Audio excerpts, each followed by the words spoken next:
What is going on, everybody? Welcome back to TTP Sports. And this is probably the worst possible time. I hit the start button, and my cat comes in, and then she starts to act up. So I'm just gonna let her do her thing right now. This is, like I said, this is a terrible start to this watch party, but it's gonna be a very long stream. So we're due for something like this. We were due for something like this eventually, where a cat comes in and she starts, walking all over everything. So yeah. It's gonna be one of those nights, I guess. But now she just left, so we could get back to our regularly scheduled routine here on TTP Sports, where the for NLCS Game 4, Phillies versus Diamondbacks series is 2-1 in favor of the Phillies. Christopher Sanchez is going up for the Phils pitching wise, and it's gonna be a bullpen game for the Diamondbacks with Mantiply getting the opener role. Who knows how long he is going to be pitching into the game. I would assume it's just to face the lefties that are in the top of the lineup with Schwarber and Harper. Maybe he goes further down the stot, but that's basically something we're going to have to wait and see for. Phillies offense needs to do better. Your offense needs to win the game today.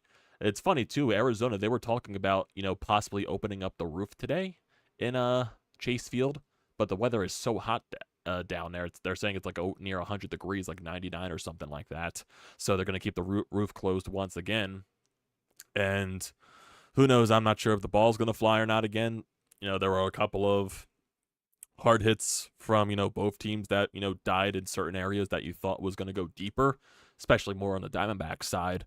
But, yeah, this is a game that you need to win. This is a game that your offense needs to show up here. Christopher Sanchez, he hasn't pitched since late September. I think his last start was one of those games against the Mets at the end of the season, so where he did get 10 strikeouts. But it's been a few weeks. I'm sure he's done a couple of bullpen sessions in the meantime. So he says he's ready to go. I have faith in Christopher Sanchez. Hopefully it doesn't turn out to be a Bailey Falter-like performance like, last year's Game 4 of the NLCS. But if all goes well in that scenario, if that happens again, the Phillies, technically would win the game because the Phillies offense came out and exploded for their pitcher. So hopefully that could be the case. But Christopher Sanchez this year never really got run support. So, but the Phillies, they've seen this Diamondbacks bullpen a lot. They've seen a lot of the relievers out of the bullpen now. They should, know their tendencies. They got the guys on film. They know their pitch mixes and everything like that. They should be prepared for this game. Like I said, your offense needs to win this one for you to get it to a 3-1 series lead. And I'm sure there's going to be a lot of Phillies fans, once again, like there were yesterday. They're showing it right now on the TBS broadcast. There's a lot of Phillies fans walking towards Chase Field. So who knows? Maybe since it's now Friday and Saturday, maybe more Phillies fans will be appearing since it's a weekend. But yeah, more push comes to shove. Your offense has to win it again. Your offense needs to win this game again to help out Christopher Sanchez, because we don't know how long the leash is going to be from Rob Thompson in regards to him. Because you do have Zack Wheeler tomorrow, so I'm assuming Wheeler's leash is going to be a little bit longer tomorrow. So, yeah, is Christopher Sanchez going to get 2 times through the order? Is he going to get 1 time through the order? I have no idea who's going to be piggybacked by.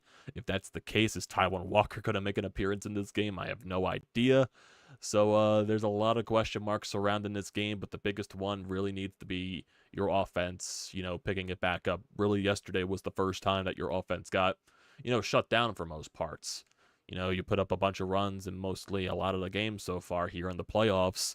That yesterday was really the only time that you really got shut down. So I'm sure they're hungry. I'm sure they're prepared to go. I'm sure, because overall, if I look at yesterday's game, yes, you did deserve to lose that, but the Diamondbacks needed like 50 billion chances to win that game. So you were in it until the very end. Sadly, it just came down to Craig Kimbrell being Craig Kimbrell in the worst time possible. But, yeah, I'm confident in this offense. The Phillies are the better team. I still expect them to win this series. I still don't think it's coming back to Philadelphia, but we'll see at the end of the day. If the Diamondbacks win, it is definitely going back to Philadelphia for at least one more game, and then you'll have to win tomorrow to get it a 3-2 series lead. Your offense needs to show up today. That is the bottom line. Your offense needs to show up today. That is the bottom line. And that's, the first time, when push comes to shove, every time, the few times that the Phillies got punched in the mouth this playoffs, and it hasn't been many, They lost that, heartbreaker in Game 2 in the NLDS to Atlanta thanks to, Austin Riley's go-ahead shot. And also Michael Harris's fantastic grab out in center field. The Phillies stormed, even though, yes, it was a home game. This is a road game, so technically it's different atmospheres. But they responded the next game. They scored a bunch of runs, and it wasn't a contest. So I'm really expecting the offense once again to show up with some authority going up against a bullpen game for the Diamondbacks. So their bullpen's going to be gassed. Their bullpen's going to be gassed for the rest of the series, especially for tomorrow as well, because even though Zack Allen, he has a better, numbers at his home ballpark, it's still not guaranteed he would go deep into the game as well. So I need the Phillies offense to pick up the slack these next two games, especially for today, help Christopher Sanchez out as much as possible, get him a nice, early lead in this first inning against Mantiply. His career numbers against the Phillies are not good. So go do it. Go do it. Go do it. It's what you got to do. Got to do it. Got to do it. What's going on, everybody? I see some of you boys in the live feed here. See some of you people joining me up the stream. I appreciate that. I couldn't help but notice that the Flyers have won their first two home games, and you haven't been in attendance. Stay home. Sean, I thought you wanted them to lose. So that means I should be attending the games so they lose. But yeah. It was a good win for the Flyers last night. Carter Hart looked good. Bobby Brooks looked really good. Atkinson with 2 goals. Freaking Sean Walker out of nowhere with that snipe on the shorthanded opportunity. Sean Couturier looked really good. So, yeah, it's Flyers off to a 3-1 start. They did the same exact thing last year, and look what happened. This team is definitely, eventually going to come back down to earth. There's definitely, an extended losing streak in there somewhere around the 7 to 10 game mark, I would assume, because that's what this team eventually will fall into, just because at the end of the day, they're just not that talented. But, with John Tortorella's training camp, they're conditioned a little better than some of the teams coming into the start of the regular season. They probably get a jump on some of the other teams. Edmonton has been off to a terrible start. So we'll see what it is. We'll see what it is. You're getting some really good play by some of the youth. Mark Stahl is now injured for 4 to 6 weeks. I'm assuming it was a hand injury because that's what he was favoring last night. But, so who knows what's going to happen until Risto comes back. So I'm assuming that means Andre and Zamula are going to get into the lineup. But I still think Andre isn't ready right now for NHL action. I think when Risto comes back, he is going to be the guy that's sent down and getting the top pairing minutes down in the AHL, because I think just right now he's just a little bit of a step behind. Zamula has just been that better overall in the 2 games that he has played. And yeah, Konechny still looks good. Sean Couturier, for missing 2 seasons, he looks really sharp. Atkinson getting a nice 2 goals on the board, that ups his trade value. What else? Cam York had a really good game yesterday. Carter Hart, of course. Sanheim looked really good. So, yeah, we'll see as the season progresses. I'm sure they'll fall back down to the mean. They might be a little more competitive than they were last year. But this is a rebuilding phase, and we'll see what happens. Oh, my God, did Altuve just give the Astros the lead? Oh, my God, Altuve just gave the Astros the lead. Holy shit. The Rangers just blew a 5-4-2 lead in the 9th inning with no outs. First 2 runners get aboard, and Altuve, oh, my God. Oh my God, Altuve. The Astros might steal this game and take a 3-2 series lead. Holy shit. After that whole bench clearing brawl and everything like that. Jesus Christ. Holy shit.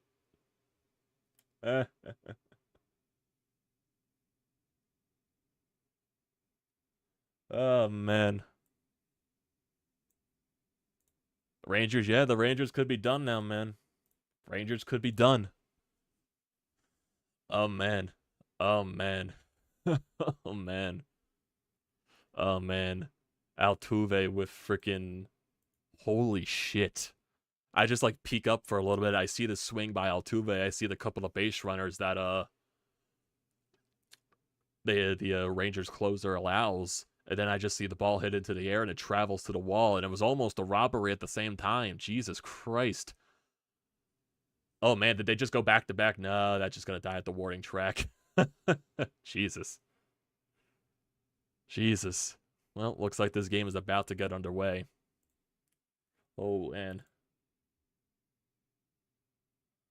Oh, man.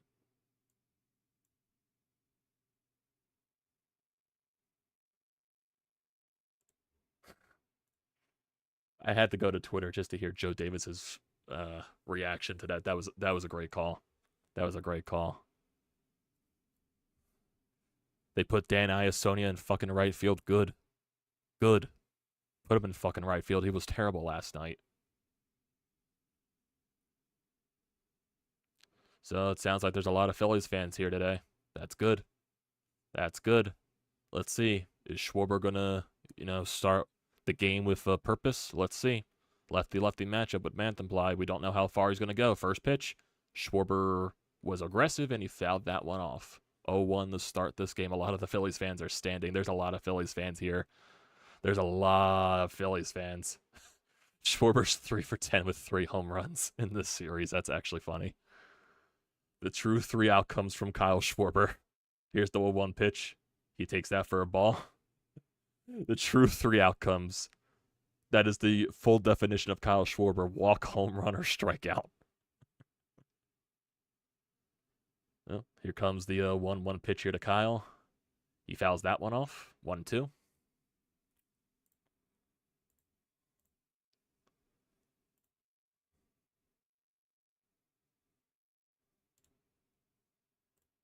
Altuve literally just saved the Astros. He's going to give him a 3-2 series lead. Here comes the 1-2 pitch. That is outside, just a little bit outside for ball 2. That was Dan. Oh, they already got the bullpen up. So, yeah, Mantemply is definitely only lasting these 3 batters. They got Fryas up next. So, here comes the 2-2. Schwarber takes that hanging curveball for strike 3. Schwarber, you can't be staring at that, man. Cannot be staring at that pitch. Cannot be staring at that shit.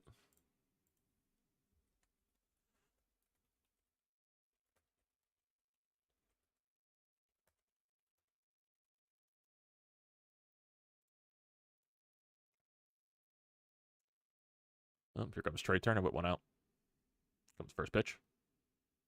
Takes that outside for strike 1. Okay. Wasn't a strike. We'll see. Trey Turner's 4 for 10 in this series. Comes the 0-1 pitch.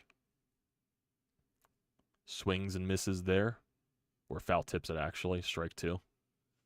Regardless, it's a strike.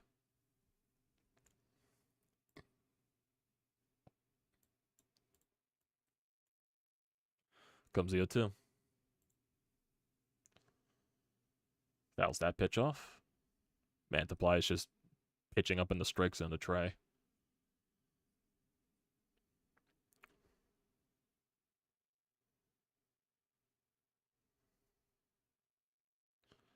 Comes the 0-2 pitch again. Turner hits that the other way. That'll be a base hit. Good shit there, Trey. Finding the hole on the other side. Gets it into the outfield.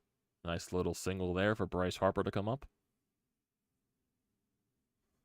Let's see how Bryce approaches this with bat with the lefty-lefty matchup. Yeah, Trey battled in that at bat, so I'll give them credit for that. Come on, Bryce. Bryce so far is 3 for 9 in this series with a home run and 2 RBI. Also has a bunch of walks in this series as well. Will Mantemply pitch to him? Most likely. Here comes the first pitch. Bryce with a pitch right down the middle of the plate, fouls it off in his wheelhouse. Definitely would want that pitch back.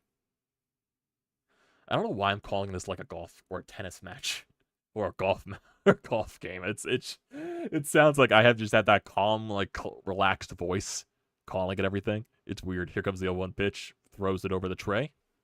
Nothing going there.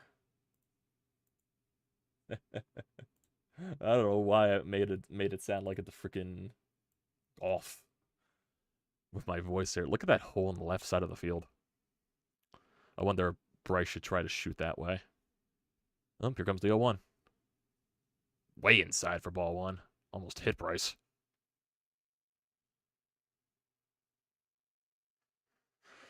I think Trey should be looking to steal here. Phillies haven't been really active on the base paths this series. Definitely nowhere close to as much as in the Braves series. Here comes the 1-1. He throws over the tray, and he has him picked off.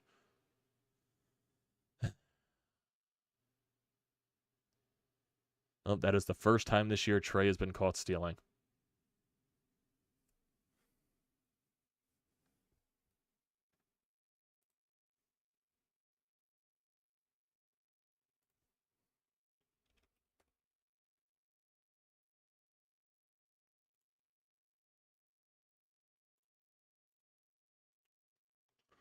Let's see what Bryce does this next pitch, and he fouls that one.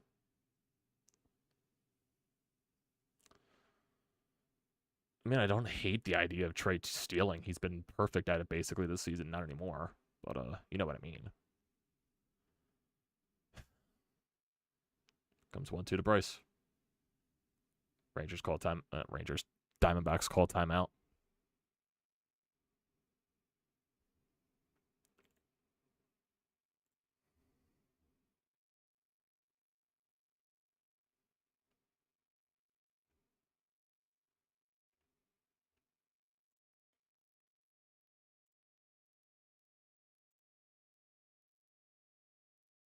Yeah, the classic broadcast jinx. They say he hasn't been caught all year. He just gets caught. Up, the Rangers got a leadoff runner to start the ninth. Here comes the next pitch to Bryce. He fouls that off again. Single just through the hole of the defenders. So Presley's out there for another inning of work, it looks like, because he came in during the eighth during that base clearing brawl. The bench clearing brawl. Let's see what the got Jonah Heim, their 9. So they're gonna get to their top of the lineup, the Rangers are. Comes the 1-2 to Bryce. Bryce will hit that right to second base. That'll be the end of the inning. What can we do to appease the baseball gods? I don't fucking know. Baseball gods do not like us right now, apparently. Don't know why. Is it karma for all the Phillies fans buying all the tickets in Arizona? I have no fucking clue.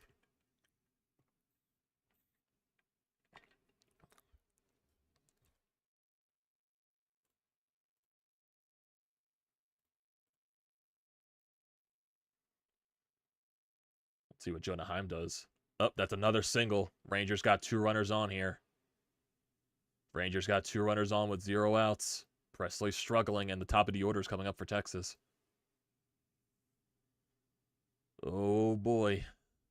Rangers aren't going down quietly. Presley had the 8 and 9 hole hitters for the Rangers, and they both get aboard.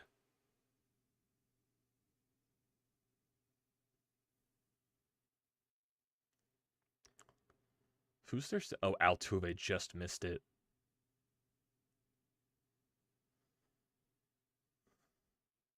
Here comes Marcus Semien with 2 runners on.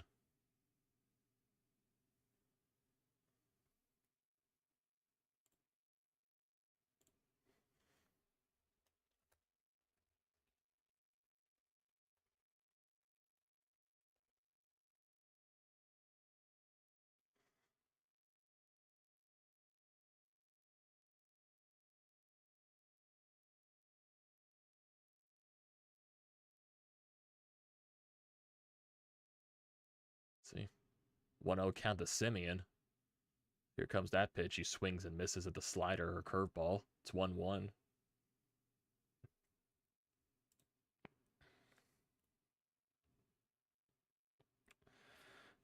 Here's Corey Seidman. Would expect 60 to 70 pitches from Christopher Sanchez tonight in his first start in 26 days.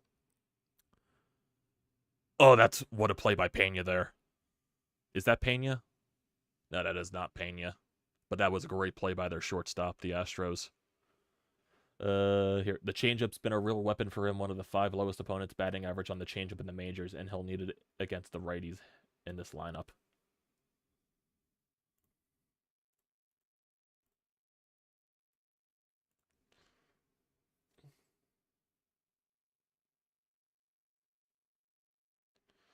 Damn, Semien just got robbed. Here comes Corey Seager.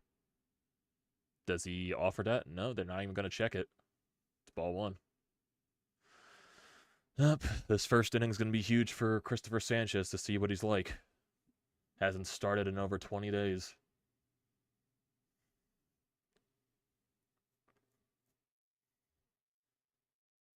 Comes the 1-0. The Seager. Oh, boy. Did Seager? Nope, that's a fly ball to center field. That's going to die there. Oops. So the Rangers get the 8 and 9 hole hitters on base with no outs, and their first and second hitters can't do anything. They're down to their last out. Here comes the first pitch from Sanchez. That's going to be a chopper right to Bryce and stop. That's a nice quick out there for Christopher Sanchez. Settle into this game.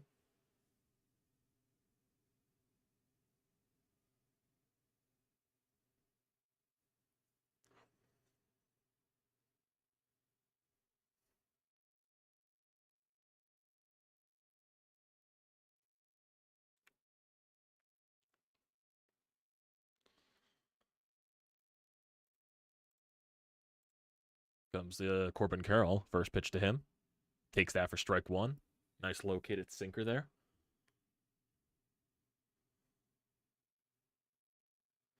Up here comes the broadcaster. Jenks, they say Carroll has been struggling. Here comes the 0-1 pitch. He's going to foul that off to the left side.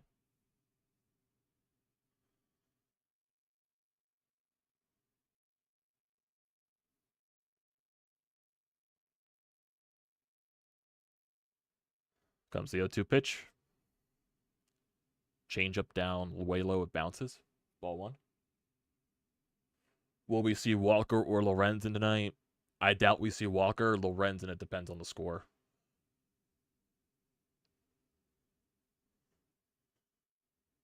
Comes a 1-2 pitch here. That's going to be a chopper right back to Christopher Sanchez. That should be an easy second out, and it is. 5 pitches so far for Christopher. Oh, Carter is up for the Texas Rangers with 2 outs. He's in a 1-1 count. Still has 2 runners on. Carter's 1 for 3 in this game. Can the kid come up clutch for his team, or do the Astros take a 3-2 series lead going back to Houston? Comes the pitch from Presley. He fouls that off. 1-2 count here. Here comes Moreno with 2 outs here.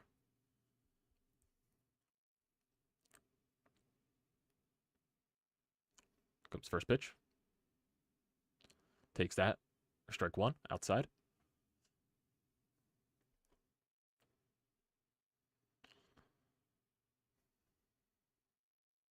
Comes the 1-1 pitch.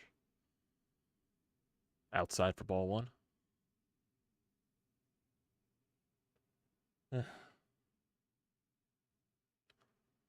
Comes the 1-2 pitch here to Carter. I'm watching both games, and here comes the next pitch from Sanchez. Outside for ball two. I'm calling both games. I am calling both games. 2-2 count here to Carter and a 2-1 count here to Moreno. They're both pitching simultaneously. The pitch from Sanchez. That should be a pop-up. Should be a pop-up in foul territory. Bryce is under it. He calls it off. Never mind. Stott calls it off. That's an out. A final out of the inning. And also the Astros take Game 5 and take a 3-2 series lead. Jose Altuve just probably saved the Astros season. They take a 3-2 series lead going back to Houston on Sunday.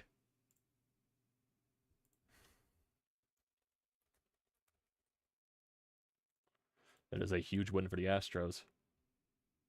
That's also a really good inning here from Christopher Sanchez. Really good start there. Gets a quick out. Gets a couple of quick outs. Yeah. Not too shabby. Chris Mayer's play-by-play is awe-inspiring.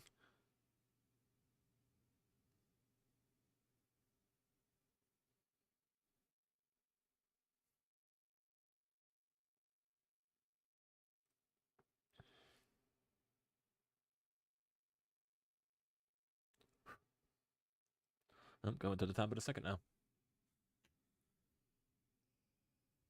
Rangers won't recover from that implosion. Yeah, I don't think they will either. Who's pitching next for the Rangers? Is it Framber? I think it's Framber. Framber struggled in Game 2, so I'm sure he's going to have some type of chip on his shoulder for Game 6.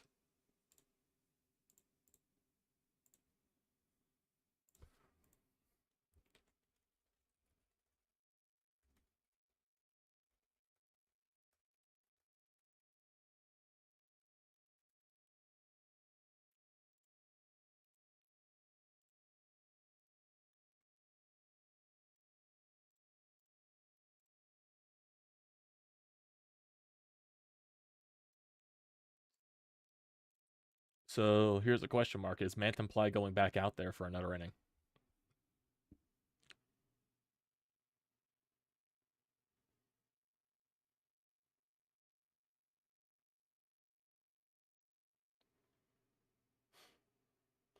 Have some faith, Sean. Have some faith.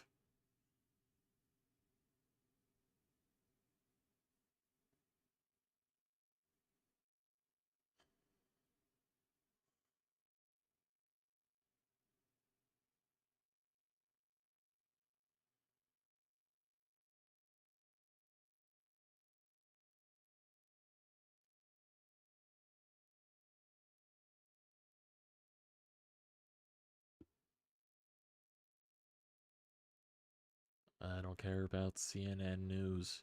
Just get me back to baseball. Commercials.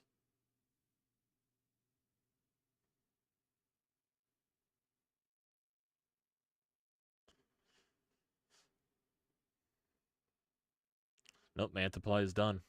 So they're going right back to the true bullpen game.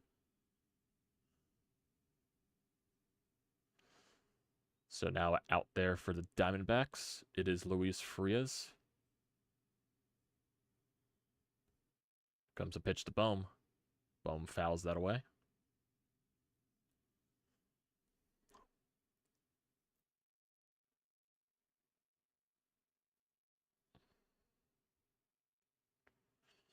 Been a lot of ridicule for Bohm so far. Can he repay that? Takes that pitch inside for ball one. Bohm so far is 2 for 11 in this series. He's batting 188 this postseason. Really not a good postseason for Bohm. A lot of people want him removed from the cleanup spot. Can he make those people re-guess that?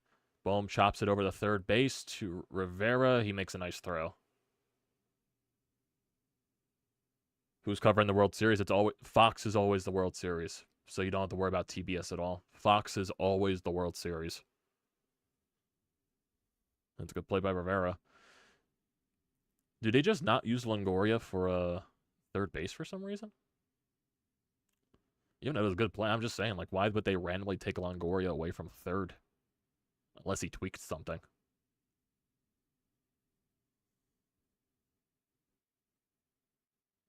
And it becomes Bryce and Stott with one out.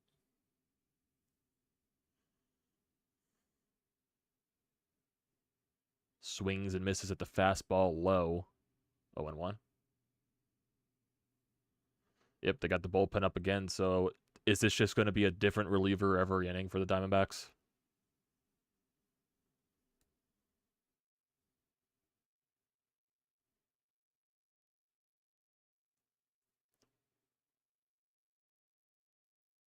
Comes the 0-1 pitch. And Stott rips that one just foul.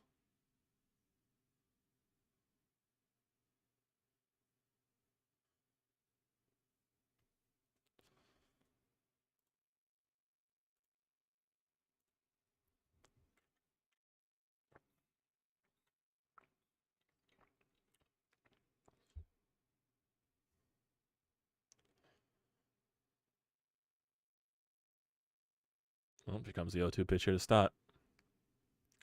Fouls that pitch off his leg.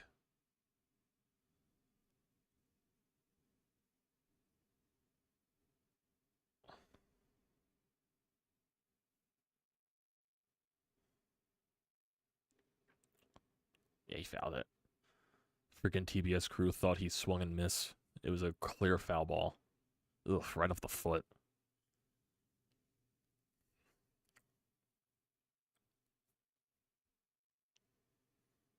Stott so far, 2 for 10 in this series, batting .226 this postseason.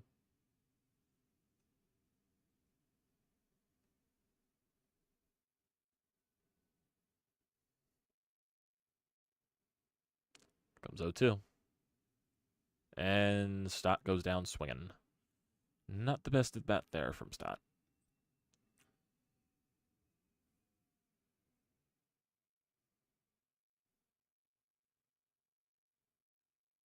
Here comes JT with 2 out.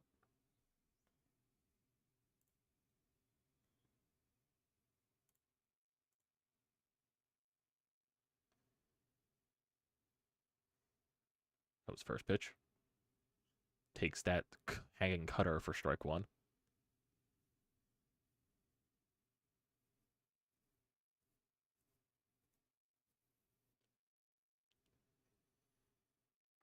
Comes the 0-1. Inside for ball one. Phillies are currently watching tape on this guy in the dugout on the iPads, it looks like.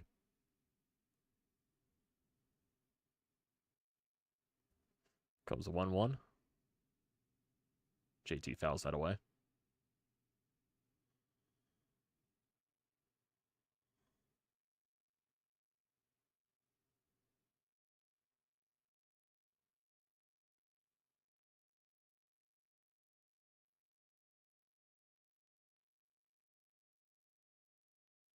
Comes the 1-2 pitch. JT. Get out. Get out. Get out. God damn it. It wasn't going to be a home run, but Gurriel still makes a good catch.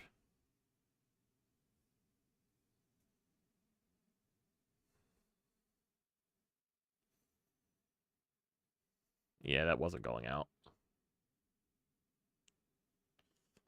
Yeah.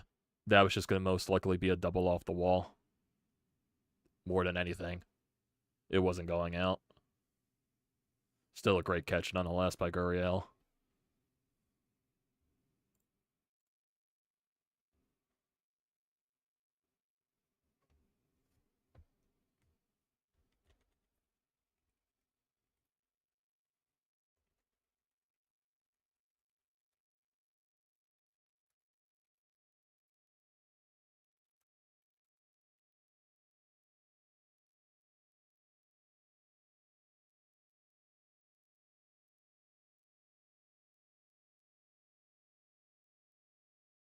See, how hard did JT hit that? Let's go to the classic baseball savant. JT hit that 96 miles an hour. It's a home run in 14 ballparks. Yeah, it would have been a home run in Citizens Bank, apparently.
Comes the Christian Walker to lead it off. He fouls the first pitch.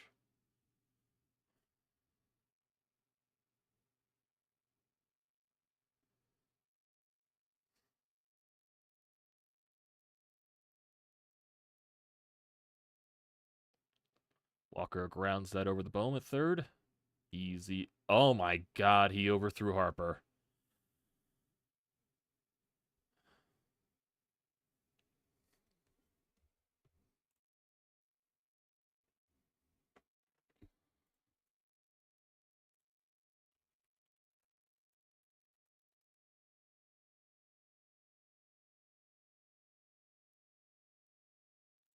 It was the easiest play in the world, and he literally just overthrew it.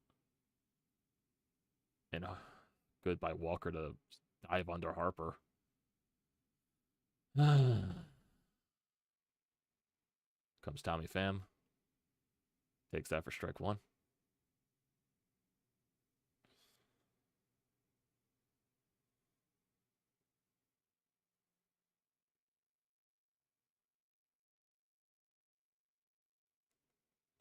Comes the 0-1 pitch. Ball one.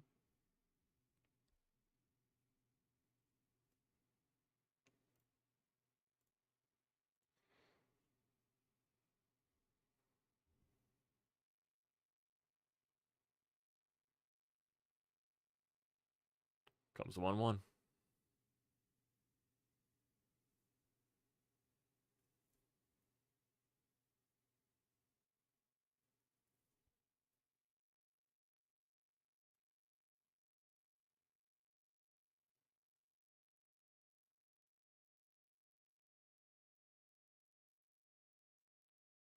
It's 2-1.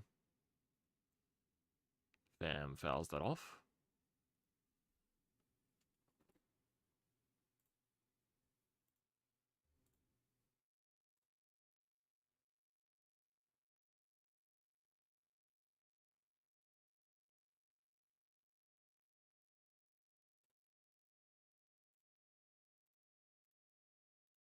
Comes a 2-2 here to Tommy Pham. Throws over to Walker. Nothing happening there.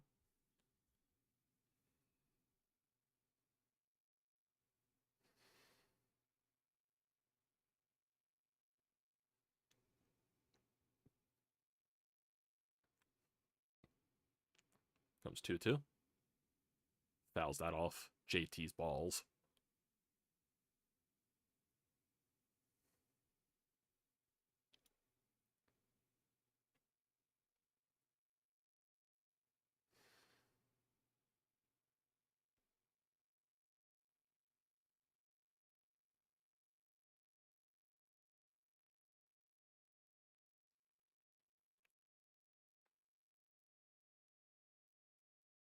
Comes first pitch. 2-2, I mean. Way outside for ball three. Oh boy, they bring up all the stuff about his walks, and he's on a 3-2 count.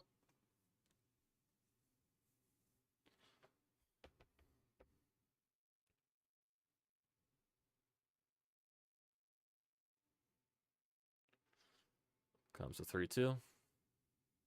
That is strike three, perfectly located sinker. Huge strikeout there.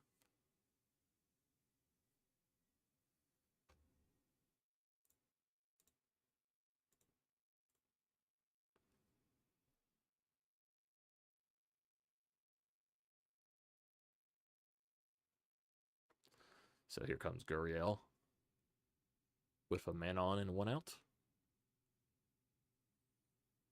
Comes the first pitch. He fouls that off his shin. Jesus Christ, everyone's fouling it off their legs today. I like his cleats.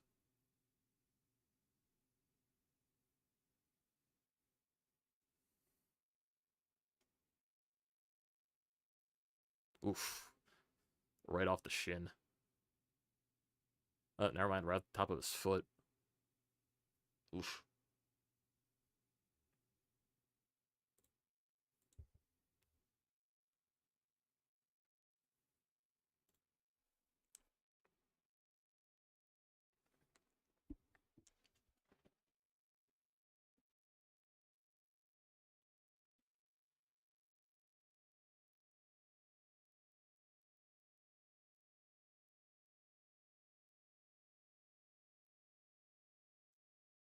Comes the 2-1. I mean, the 0-1.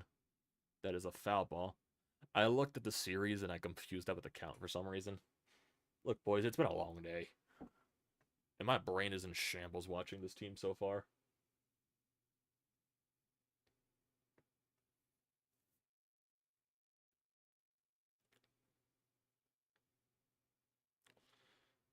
Here comes the 0-2 pitch here to Gurriel. Outside for ball one.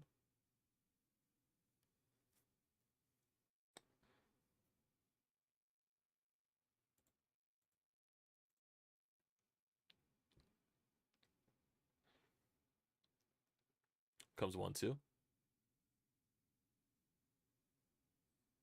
Oh, what a play here by Sanchez. Go to 2. I think he forgot how many outs there were. God fucking damn it.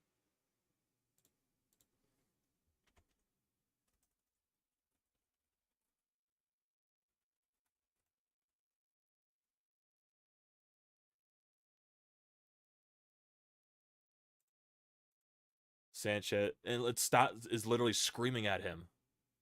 Sanchez literally forgot how many outs there were.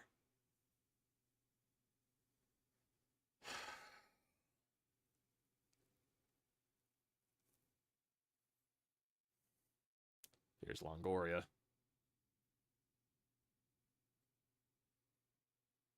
Takes that for strike 1.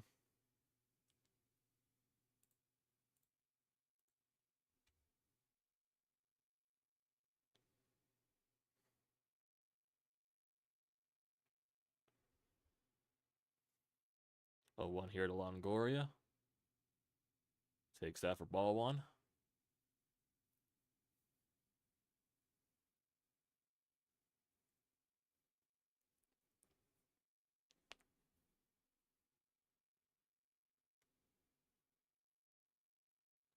Comes the 1-1. Ball 2. Here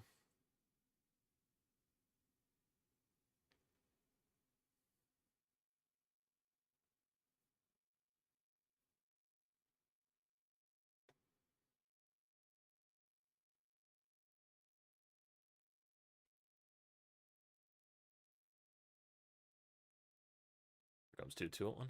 Oh, boy.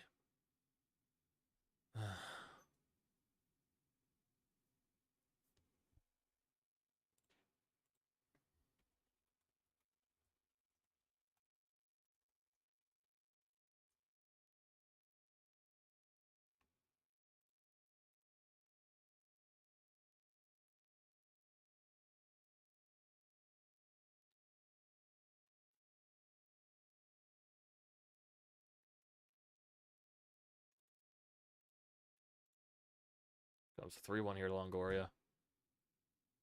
And Sanchez can't throw fucking strikes now.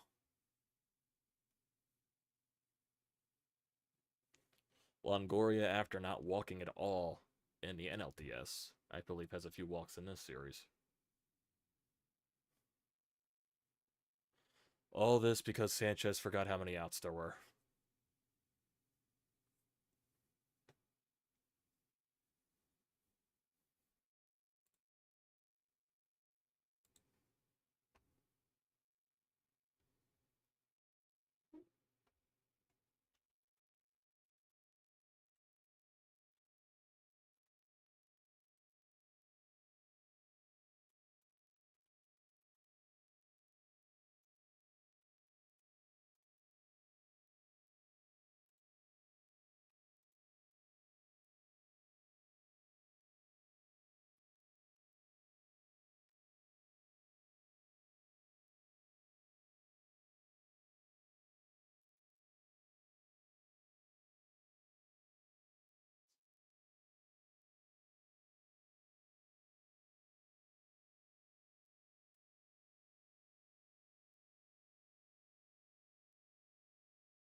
How many chances is Rivera going to get with man on first and second and third? I mean, takes that for strike 1.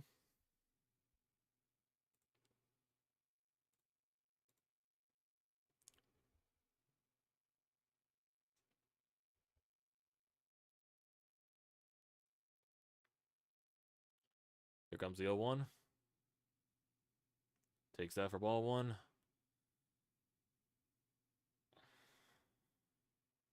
So far, Sanchez's changeup has not been good.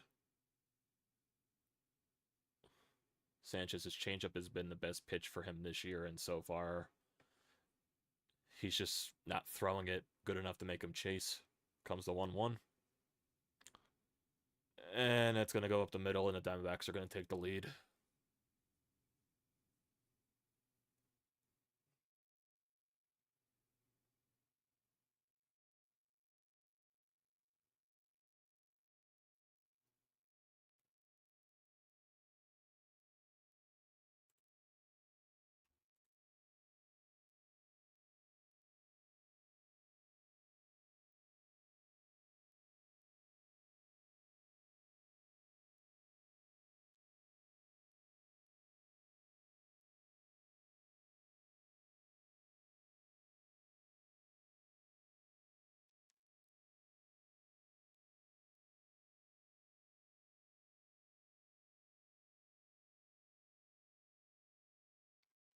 And Perdomo gives you the biggest break in the fucking world. Someone call it off. Someone call it off. Thank you. Get it out of the inning.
Castellanos. How are we feeling? Not good right now, Michael. Not good.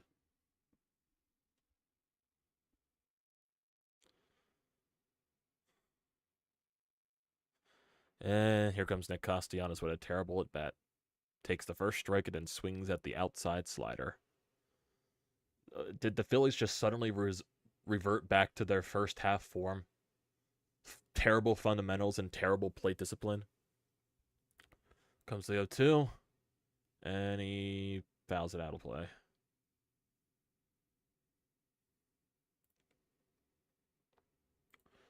Seriously, right? For a Phillies team that is so dominated at home, they sure forgot how to play on the road. Did they play at home for so long that they forget what a road game is like? Is that the case?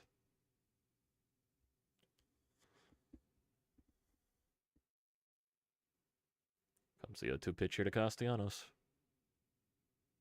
Takes that up high for ball one.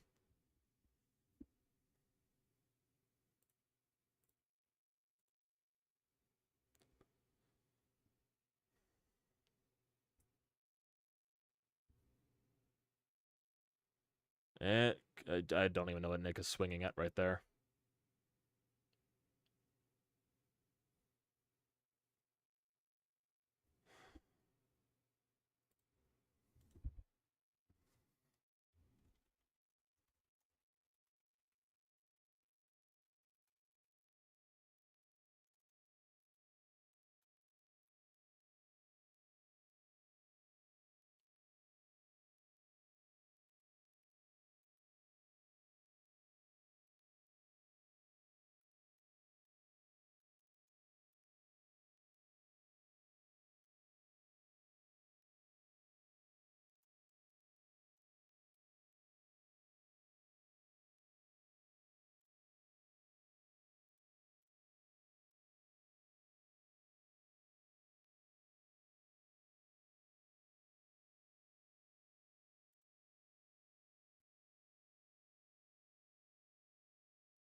Well, they brought in a lefty to face Marsh.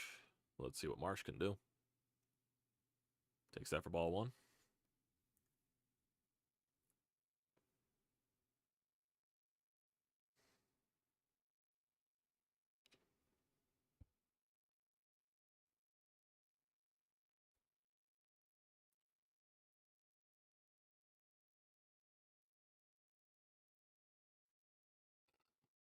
Excuse me.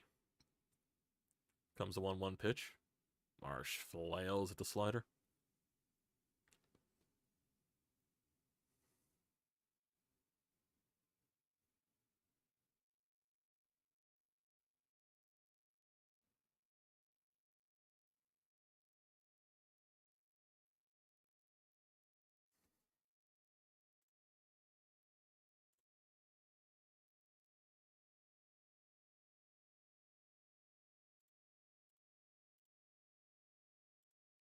Two-two pitch. Marsh lines that. Of course, he's played in the perfect spot there. Of course, Perdomo is just in the perfect spot for that pit.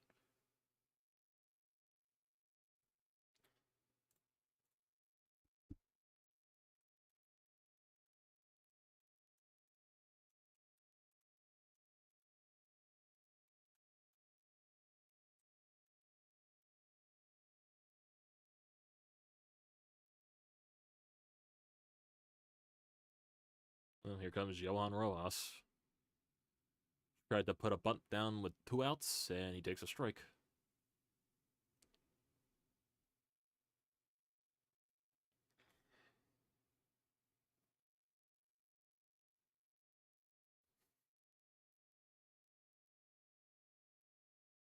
A 1 pitch. Flails at the cutter.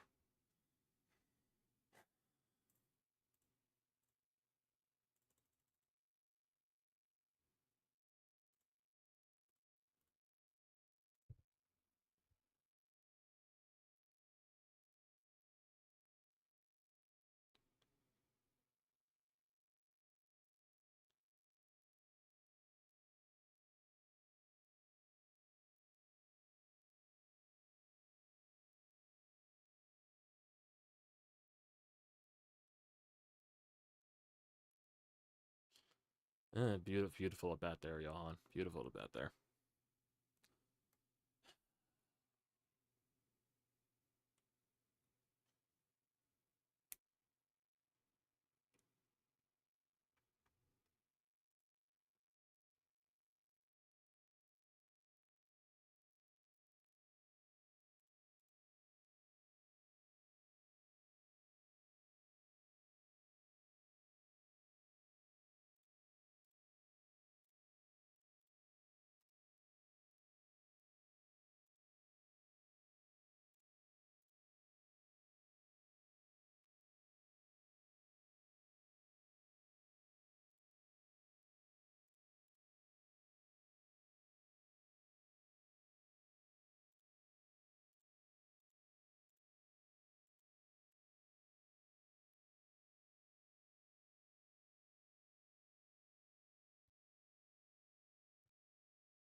I don't even know what to say. I apologize for being quiet. I'm just speechless with the way this team came out playing. I'm speechless. You're a team that's leading 2-1 in the series, and you're pressing. It's ridiculous.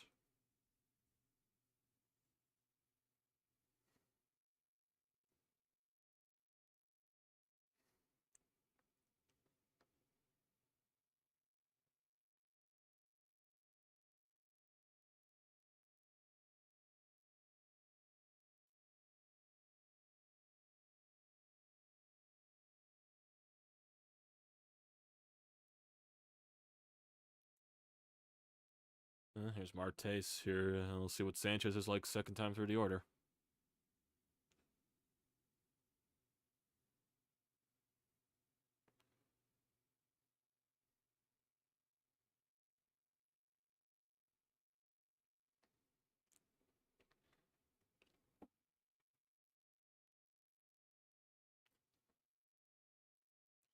And Marte is going to... Nice play here by Trey, but that's going to be not in time. Infield hit for Marte.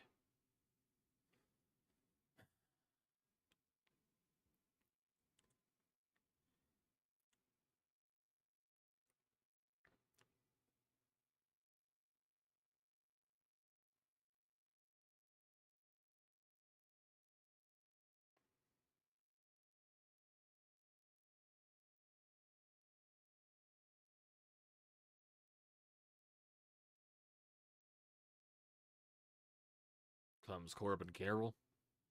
Fails that pitch off.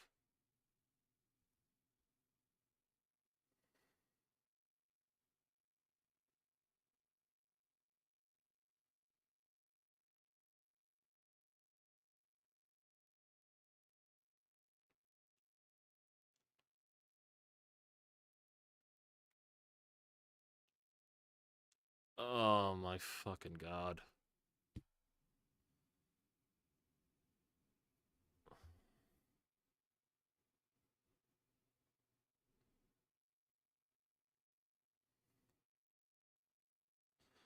Is this team taking this game seriously? Are we... Is there even a debate here? We're not even... It doesn't even look like we're taking this game seriously.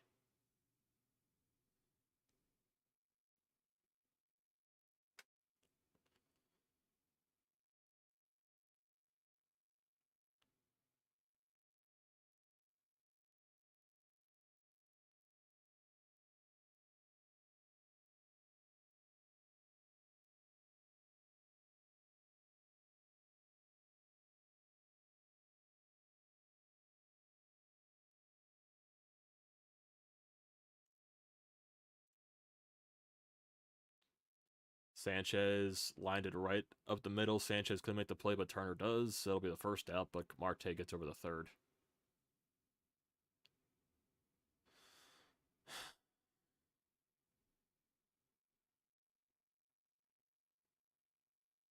Oh, here comes Rob Thompson.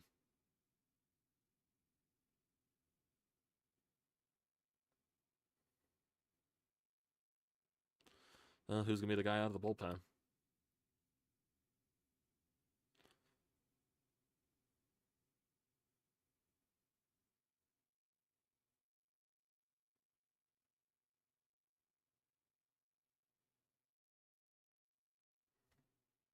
Oh, bringing in Hoffman.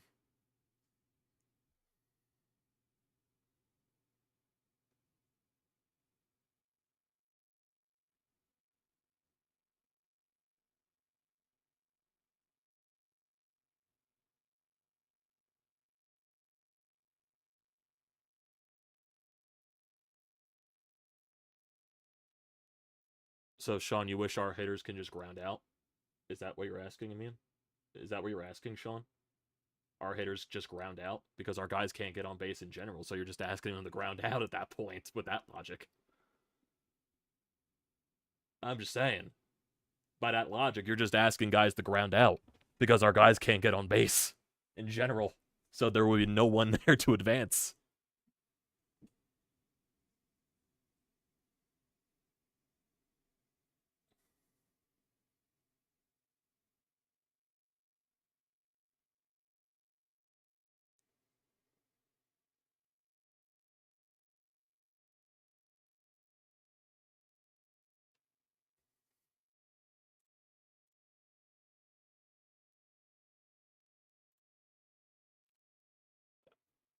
I mean, the Phillies have done that plenty times this playoff.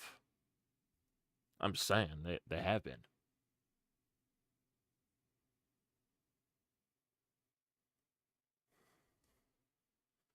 I may sound miserable, but this game is not over yet. As much as you guys are acting like it's already over.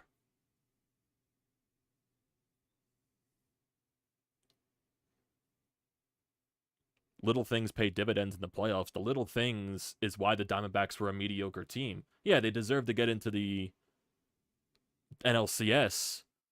The Phillies are the 20. I'm not even going to argue this because I'm just going to get proven wrong. I'm sorry. I'm just frustrated. That's all. I'm frustrated.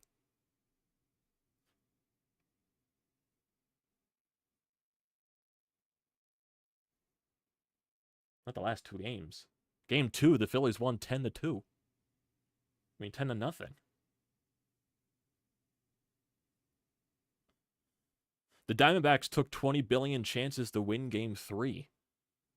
The Phillies are shooting themselves in the foot. The Diamondbacks aren't taking advantage of the game. The Diamondbacks aren't the ones that are winning the game. The Phillies are losing the game. Because if, say, in that second inning, Sanchez doesn't throw that wild pitch, that run doesn't come across the score probably.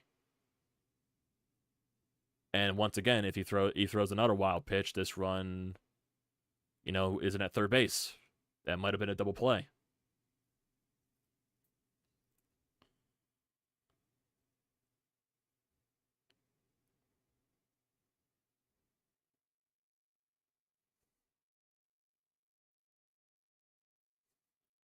I'd still rather live and die by the home run ball because that's what's been successful for this team all year.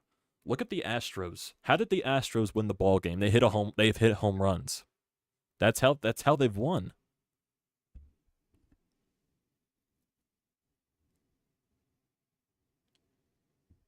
Mind freak, if you're ahead, don't spoil.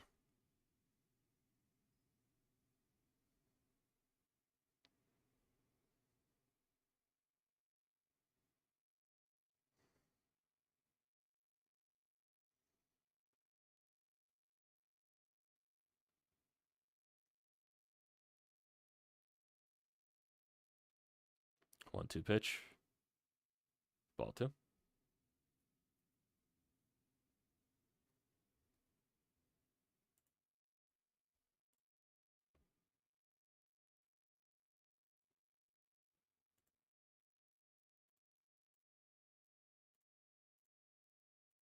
Comes 2-2. And that is a single. That'll be 2-0.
Oh, he strikes out Walker. MC Philly, we are in their bullpen. They're pitching a bullpen game.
Sam will chopped at the bone. Can you make the play this time? Yes, he does.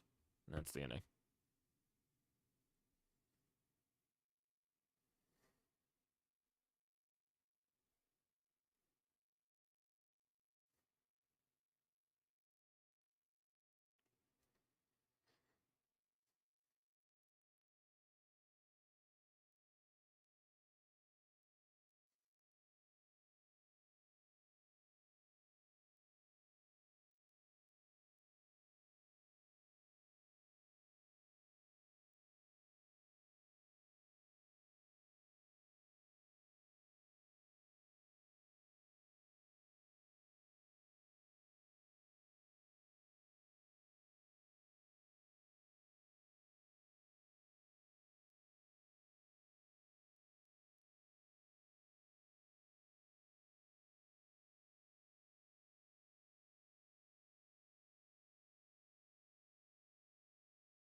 And here's a funny tweet from Matt Gill. Crazy that this is the largest deficit the Phillies have faced in all the postseason. It's only 2 runs.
Oh, Schwarber up to face the lefty.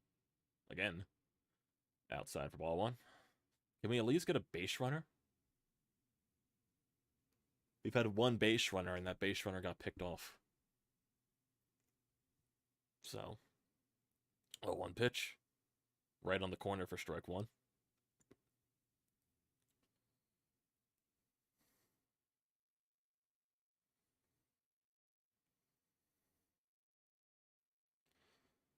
Here comes the 1-1 pitch. Outside for ball 2.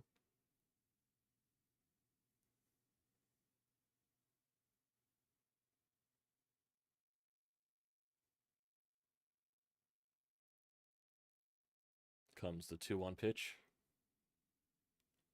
2-2.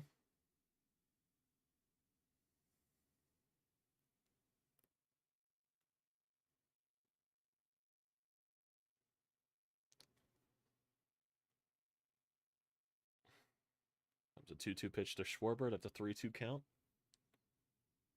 Schwarber is in take pitch mode, no matter where the pitch is.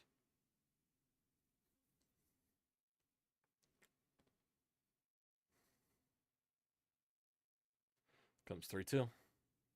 Fouls that pitch off. Breaks his bat in the process.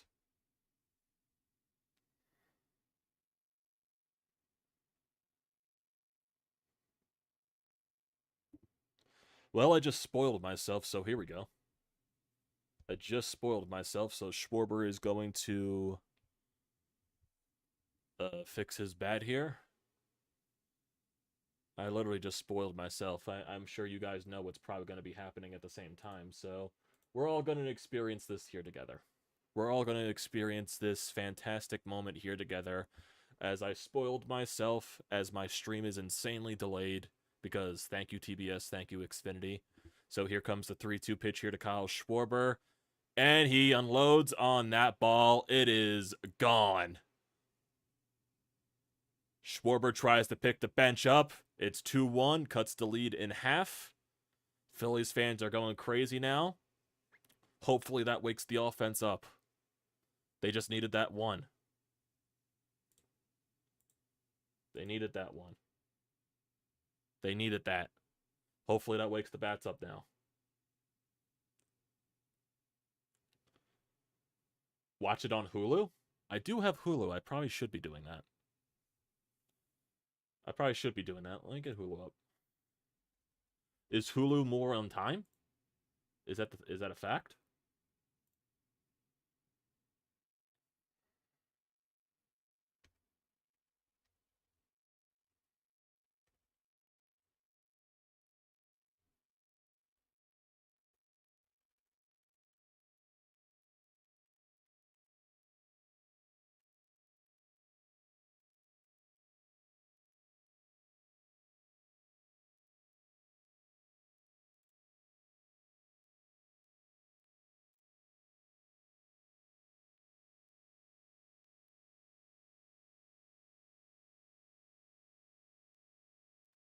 Is there a live TV? Do I have? Wait, I don't think I have Hulu TV. That's probably why I can't. Or sports, actually. I'm going to go sports. Is there anything that's live right now?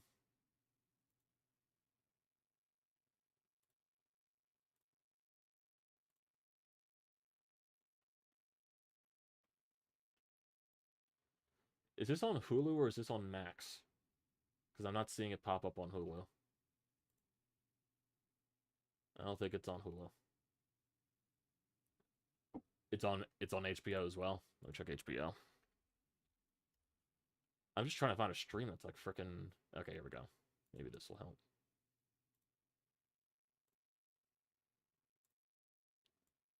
Maybe the HBO stream will be better. Okay, now we got the HBO up. Let's see if that's better.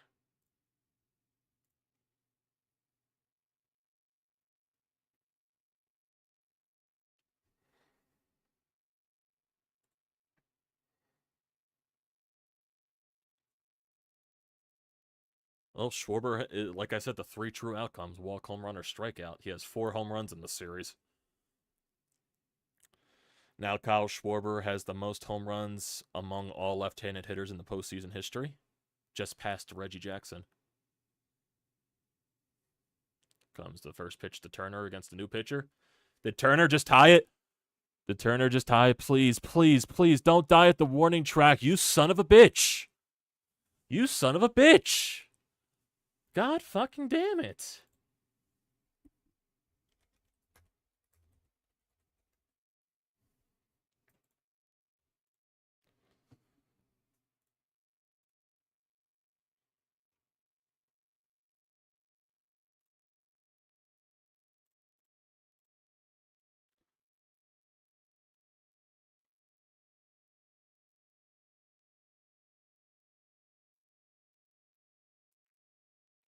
Come on, Bryce, please. I need you to tie it here, man. Bryce, I need you to tie it here against the righty. Come on, man.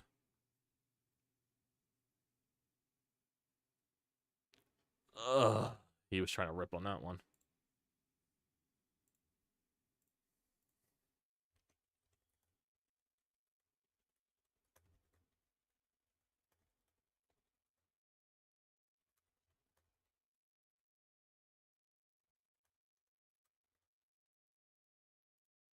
Comes the next pitch to Bryce. Outside for ball one.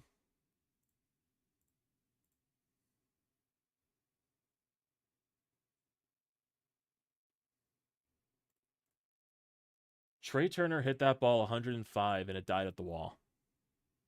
Here comes the 1-1. 2-1. Boys, Trey Turner hit that ball 105 off the bat. It's a home run in 16 of 30 ballparks. A home run in 16 of 30 ballparks. So the Phillies would have had 3 home runs in this game if not for Chase Field. Here comes the pitch to Harper. Fouls that off.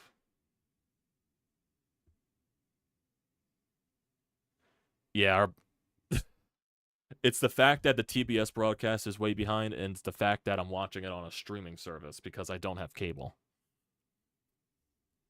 Here comes the 2-2 pitch here to Bryce. Fouls that off.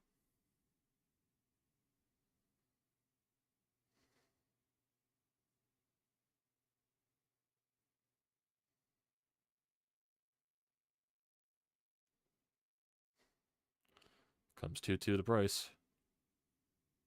And he strikes out. Well, Sean, you don't love baseball then if you love big ballparks. You don't love baseball. Because your Phillies would be leading 3-2 if it wasn't for this ballpark.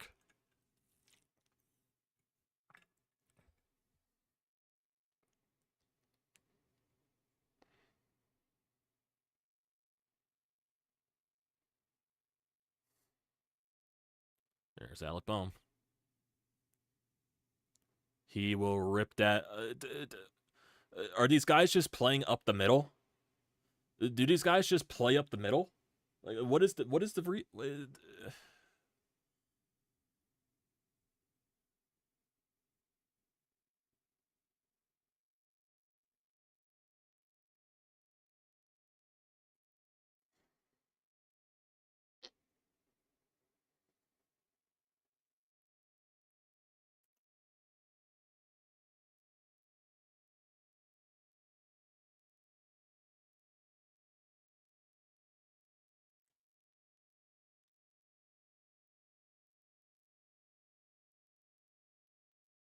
Seriously. Game should be fucking tied.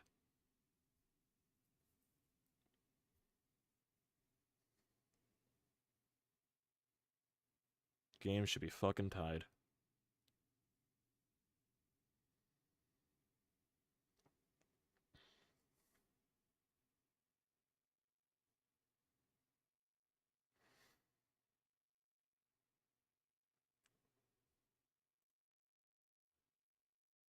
Bohm literally hit that 103 off the bat. 350 expected batting average. Holy fucking shit.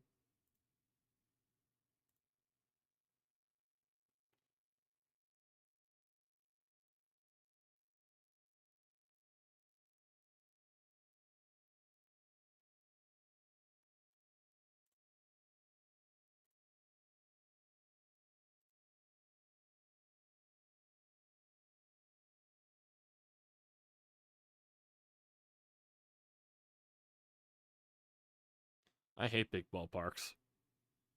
The only big ballpark I like is Coors because the ball flies there. I like home runs. I like watching bombs. That's what I like because that's the modern game of baseball and that's entertainment. None of this dinky single bloop single shit bunting because you waste outs.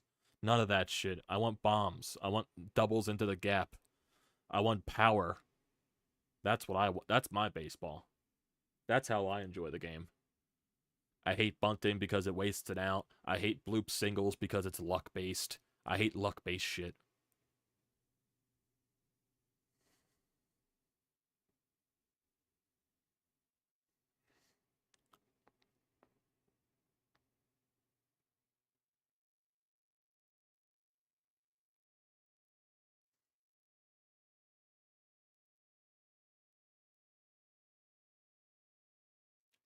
Kimbrel's going to be available regardless. It's the playoffs. They need to be available.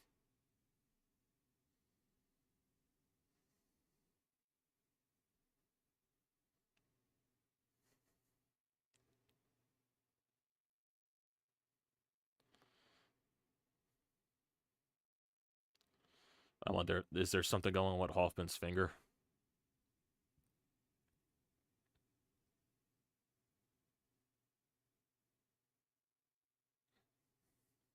Oh.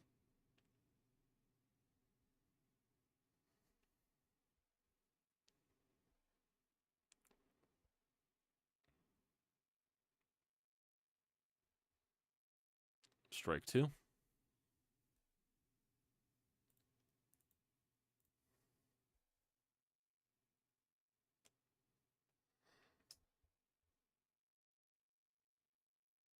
Comes the 0-2 pitch. Fouls that away.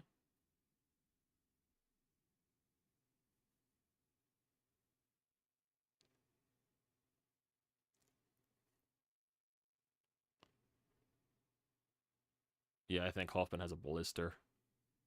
Comes the 0-2 pitch. Ball 1.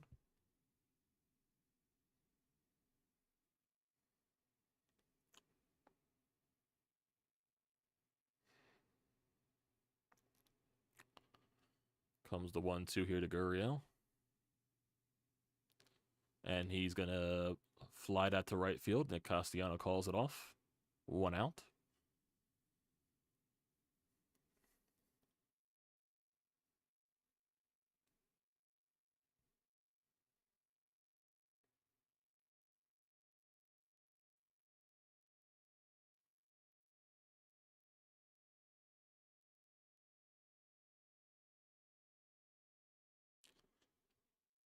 Zack Gallen, your ballpark is 50% Phillies fans. You have no home field advantage. Your ballpark is nowhere compared to Philadelphia. Get that the fuck out of here.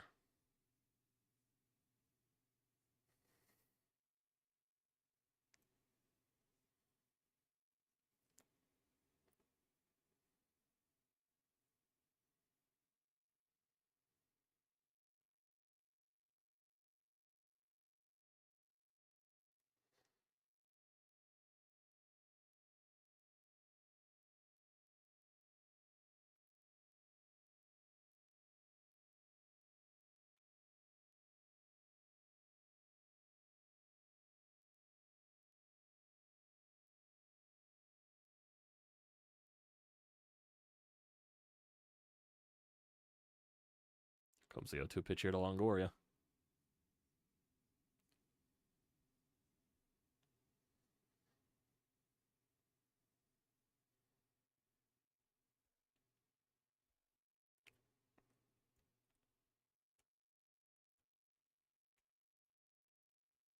Comes the 1-2 from Hoffman.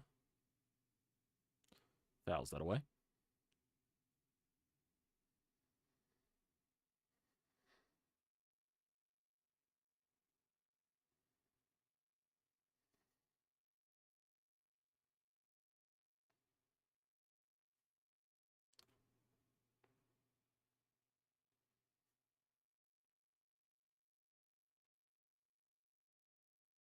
And that is a strikeout from Jeff Hoffman.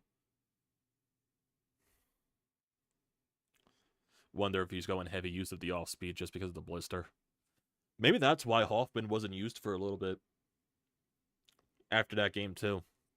Maybe that's why he wasn't used for a little bit, because he was dealing with a blister issue.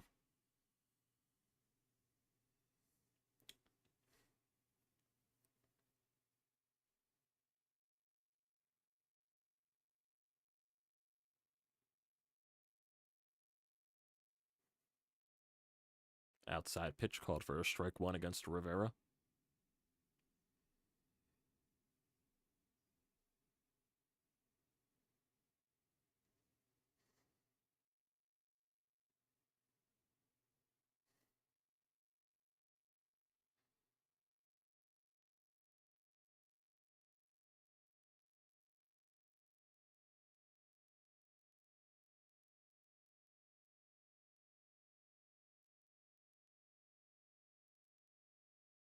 Matt Strama's up in the bullpen, so I'm assuming he's going to be coming out for the 5th.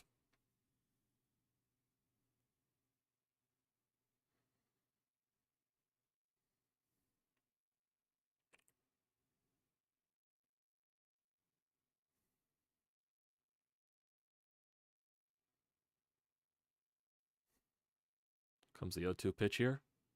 And Hoffman gets him 99 miles an hour, swing and a miss. And Hoffman, electric, go into the bullpen.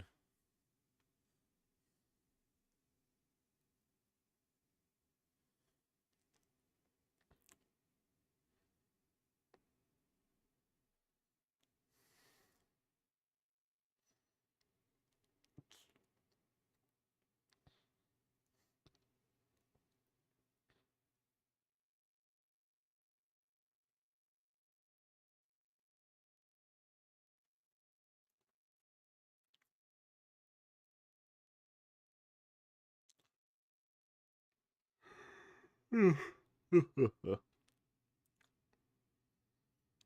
here's a tweet from Jason Stark, your all-time home run leaders in the league championship series. Manny Ramirez has 13 and 49 games. Kyle Schwarber has 11 and 23.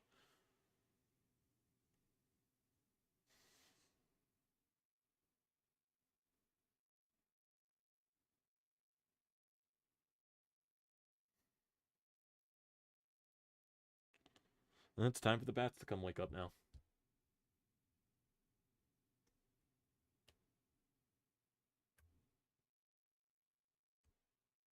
Someone's spamming emotes. I just saw the chat just like constantly a bunch of emoji reactions. Oh my god, I've had so many views on this watch party.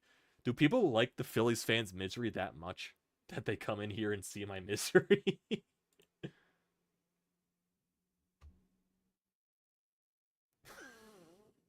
What is that name? What is that name, my guy? The acquisition of Jeff Hoffman has been so good for the bullpen. He's only 30, so they could really have more than a few good years with him. Yeah, I do agree. I do agree with that. But what is your name, man? What is that name? Yeah, Stott definitely needs a good at bat here. He's swinging at a lot of garbage.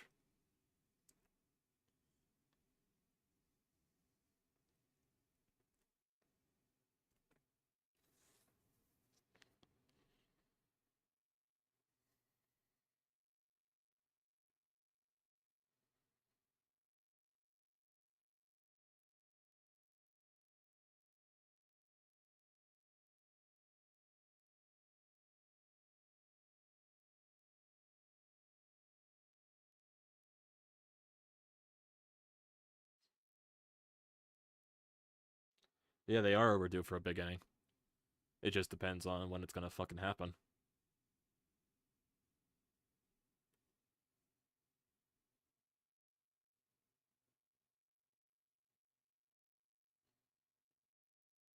And here comes Bryce and Stott the lead off. Takes that for strike one.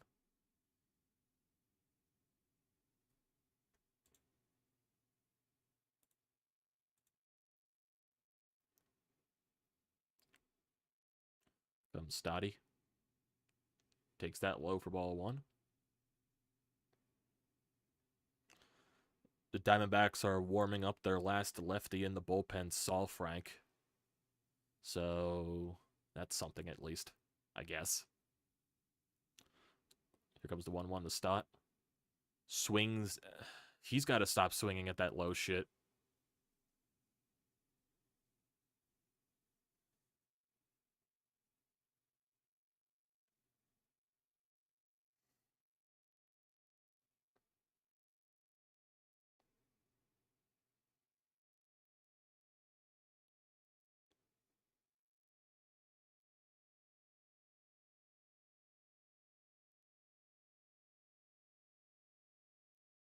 Here comes JT with one out.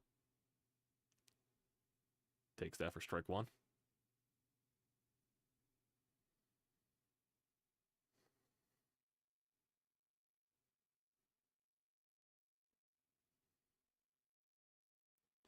A 1 pitch to JT. Swings at garbage for 2 strikes.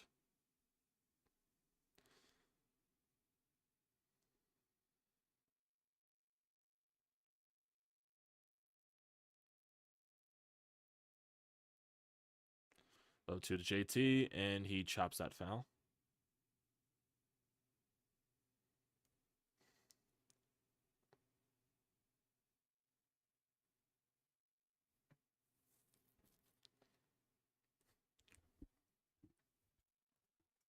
Oh. Why would Rob Thompson take Marsh out? He's one of the guys that's had the best at bats in these 2 games in Arizona. Comes the 0-2 pitch to JT. He's going to hopefully bloop that into the outfield. That's going to drop for a base hit. JT gets on with 1 out, brings up Nick Castellanos.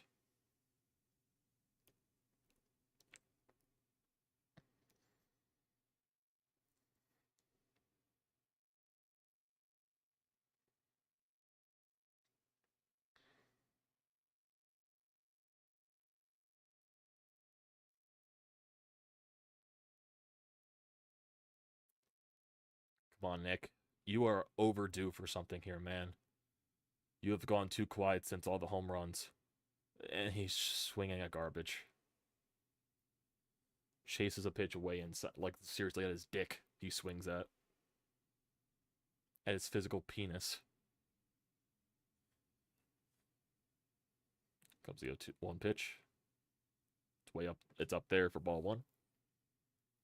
Castellanos' only hit in the series was the home run in game 1. He has sucked since then.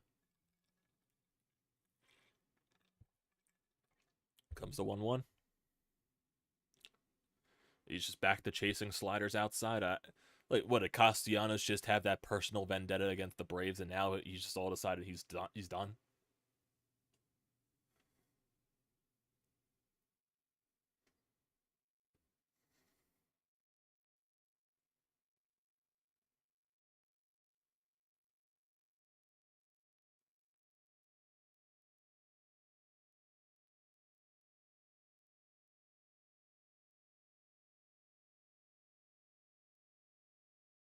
Comes the 1-2 to Castellanos.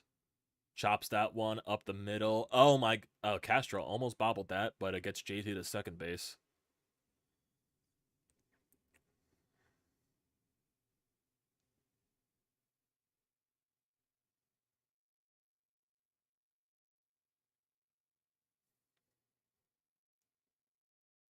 Yep, they're gonna take him out to face Marsh.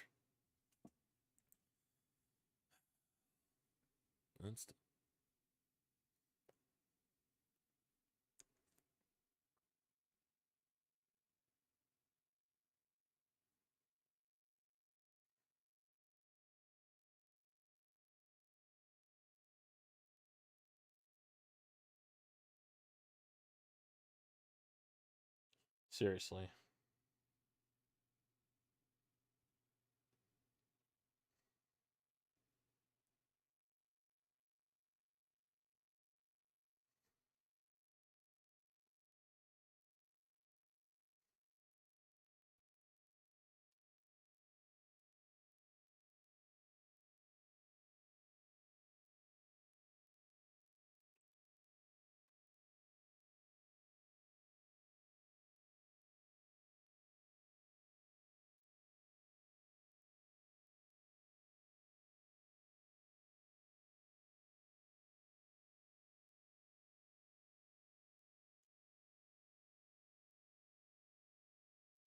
That's what a bullpen game is, MC. They're playing the matchups.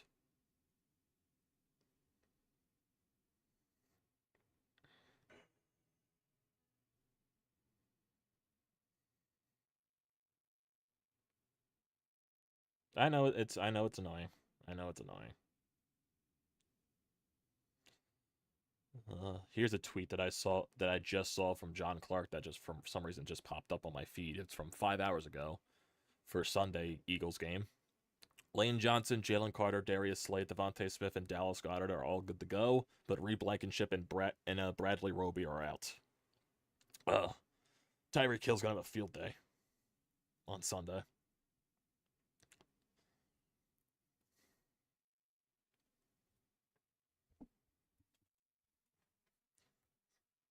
Schwarber getting a Marsh a little tips about the guy on the mound.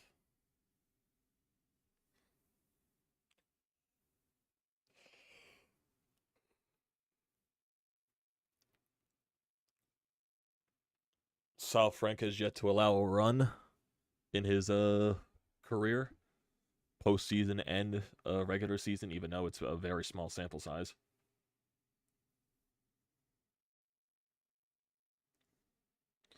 Need a hit here, Marshy. You gotta tie this game up. Because even if you get on and you don't score a run, Rojas sure ain't doing shit. Comes first pitch. Outside for ball one. Seriously, I wouldn't even be shocked if they pitch around Marsh just to get the Rojas. Because they know Rojas ain't going to do anything.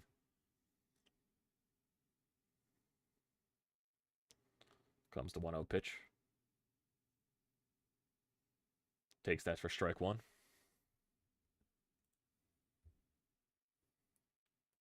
Yeah, it definitely is a first time for anything. But it's not guaranteed.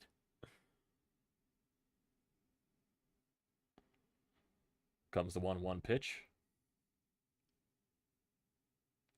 Marsh. Marsh. It's hit well. It's going to be in the gap. Tie game. Tie game. Tie game. Tie game. Let's go. Let's go, Marshy. Fucking right. Fucking right. There you go. There you go. There you go.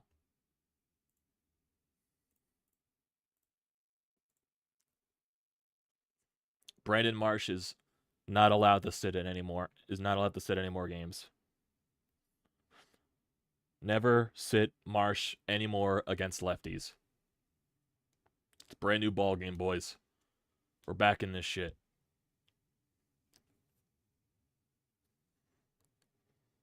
Here comes Rojas. Rojas, why are we punting?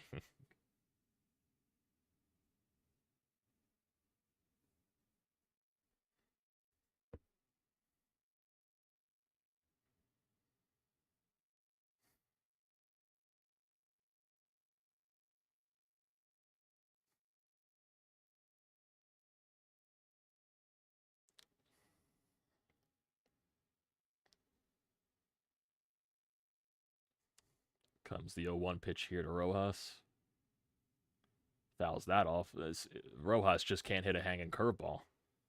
Seriously. Any normal player, I know it's Rojas' first postseason. He's probably way overmatched in this. Dude, you should be able to hit a curveball that's hanging right down the middle. Dude, should be. Comes the 0-2. Wow. But a good swing on it, and of course he just hit it right to Rivera. Of course.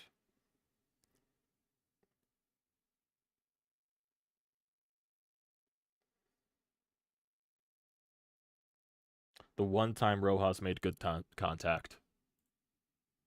How hard did he hit that off the bat? He hit that 102 off the bat, of course.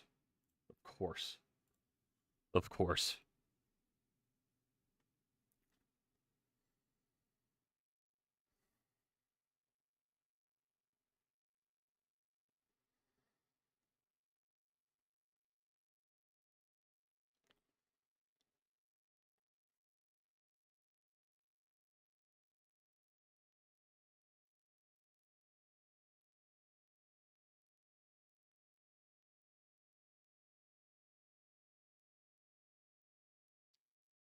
Now who's coming out of the bullpen for the Phillies?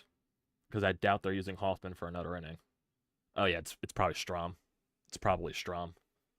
That I think about it, because Strom was warming up the last time.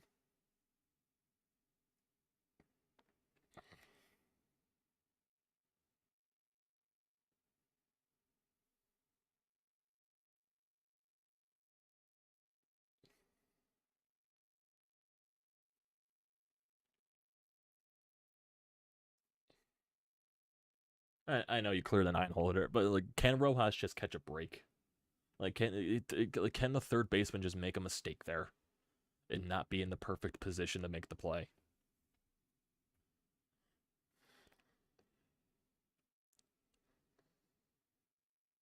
Well, now the Diamondbacks are going to be out of lefties, even though he's probably coming back out to face Schwarber at least. He might get the full next inning because of Schwarber and Harper, but we'll see.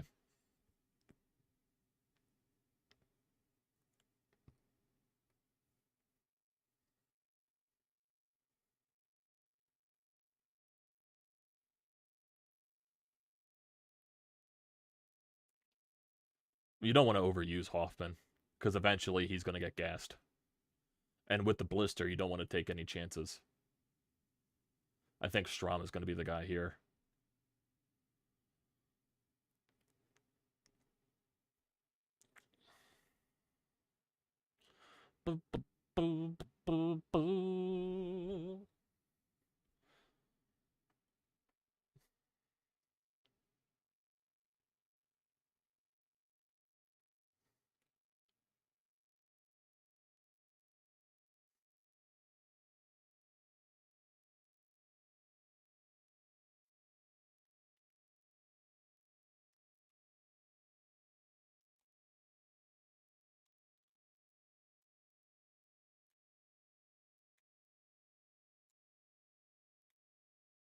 Well, that was Saul Frank's first run allowed his career. Here comes the first pitch to Marsh to Perdomo.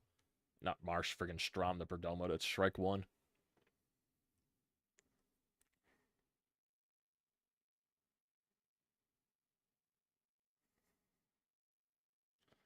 Comes the 0-1 pitch here to Perdomo.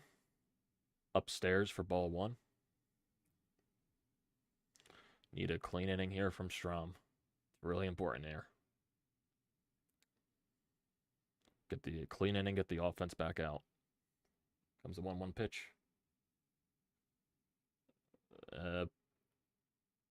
Perdomo checks his swing. Umpire originally called it a ball, but they checked over and he calls it a swing.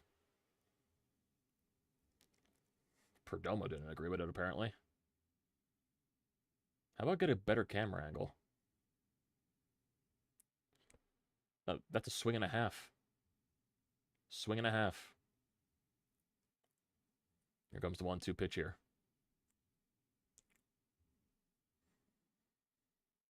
Fouls that off.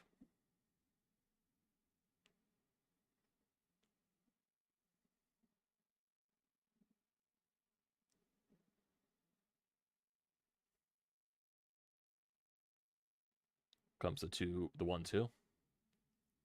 Fouls it off again.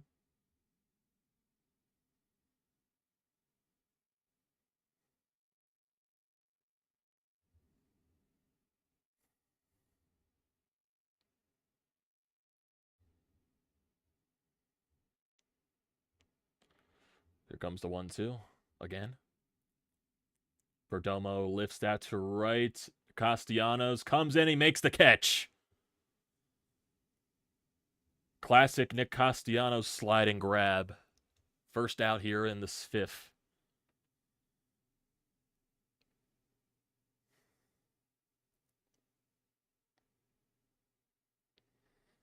Ball just died out there. But a good catch there by Castellanos.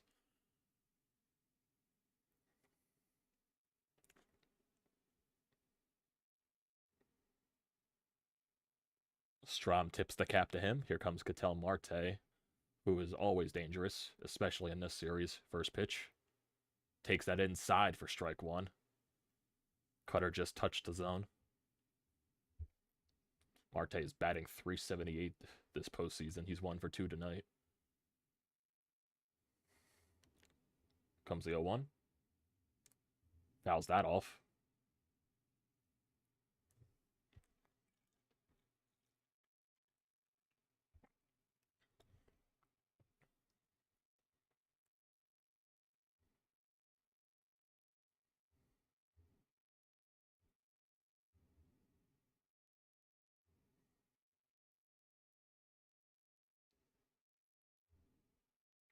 Here comes the 0-2 pitch here to Marte. Looks like they're trying to go back inside.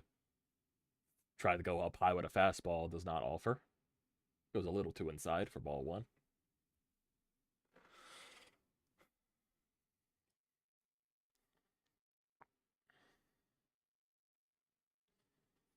Here comes the 1-2 pitch.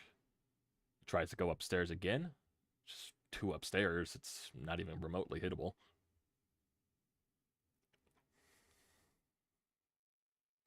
Come on, Strom. You're letting him battle back here. You're not giving many competitive pitches. Here comes 2-2. That was more competitive, but he fouls it off. Gotta get Marte out. Gotta get him out.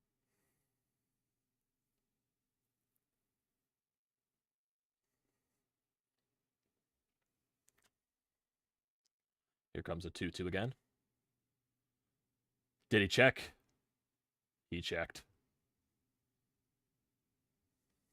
3-2 count. He did hold up. He held up. It's a good check. Here comes a 3-2. Don't walk him, man. Fouls that pitch again.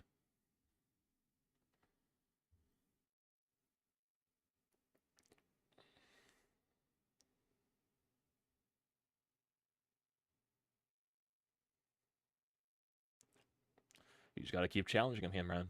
Hopefully he gets himself out. I just don't think he's going to chase anything outside. Or low. Comes 3-2 again. Marte. It's going to be a fly ball into the outfield. Marsh is under it in foul territory. Makes the catch. Good out there by good battle there by Strum. 2 outs in the inning. Here comes Corbin Carroll with 2 outs.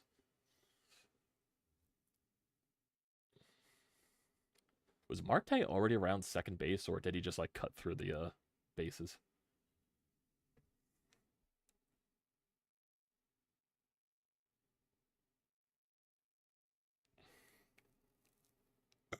Excuse me.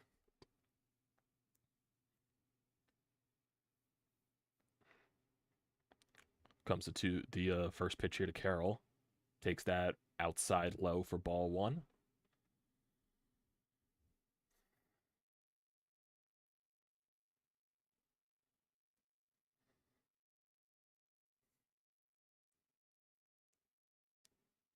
Here comes the 1-0. Ball 2. Seranthony Dominguez is up in the bullpen. Alvarado is also stretching out his arms. So I'm assuming Alvarado is going to come into this game eventually. Basically, I have no choice.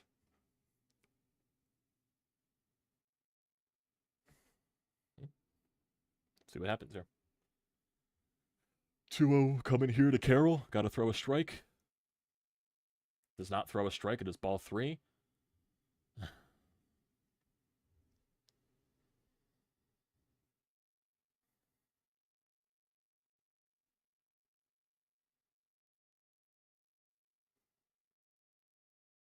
Here comes a 3-0.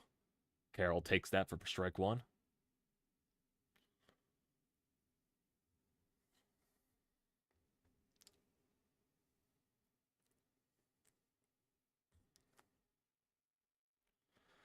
Huh? Come on, here comes the 3-1. Strom, that is a grounder right to Bryce Harper. Good job there by Matt Strom. Good job there by Strom. 19, 18 pitch inning. Gets a couple of fly balls and a grounder. I will take that any day of the week. Brings the top of the lineup back up. I'm assuming the Dbacks are bringing out the lefty still. Just for Harper and Schwarber. That's what I would assume. That's good work there by Strom. That's good work there.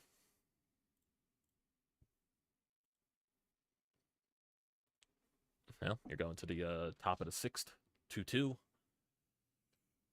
Still anybody's ball game. So I'm assuming Seranthony's getting the bottom of the 6th with the righties up. That's what I am assuming.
Oh, yeah, that's definitely it for Strom.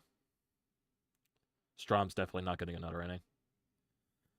This is what it's going to be Seranthony for the 6th. The 7th inning, since you already used Hoffman, I wouldn't be shocked if Soto gets into this game. Then you know what, wherever they want to throw out Alvarado into the mix. I think Soto's going to get into this game now, unless they give another shot to Kerkering. Not sure though.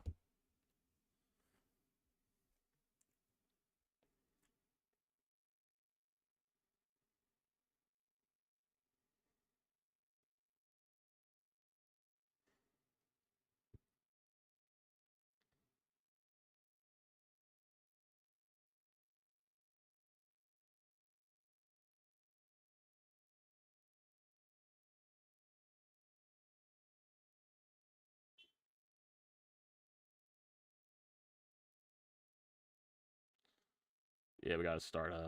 Gotta put some runs up in this inning.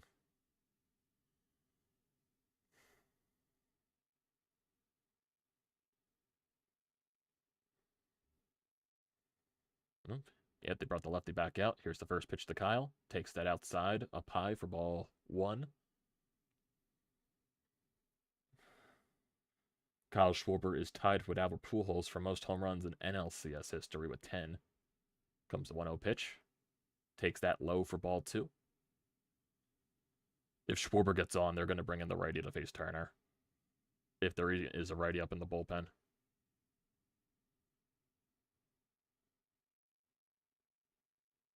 Comes a 2-0 here to Kyle.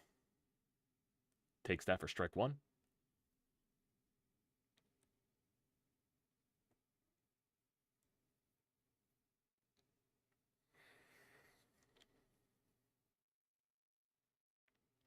Comes a 2-1. Takes that inside for ball 3.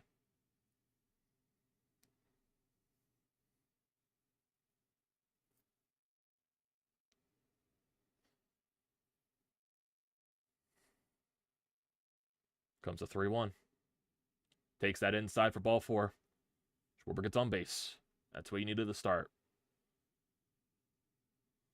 Sal Frank has terrible body language out there. Are the Diamondbacks going to keep him in to face Turner? We'll see. They haven't been showing anyone up in the bullpen, so nope. They're keeping him in. Just the pitching coach going out there.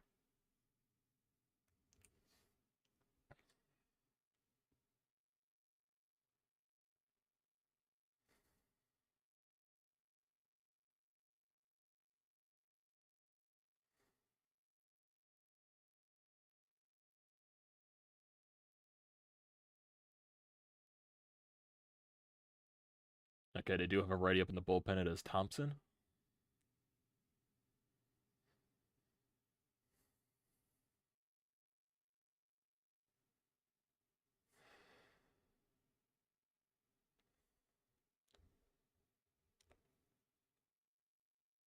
So let's see. Trey Turner has a hit in this game, and he also barely missed a home run.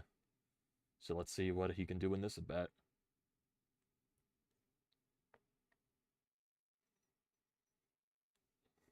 Comes the first pitch here to Trey. Swings at the curveball for strike 1. I don't know. When a guy that right now is having trouble with the strike zone, I wouldn't be being aggressive here. But that's who Trey Turner is, so it's what's worked for him lately.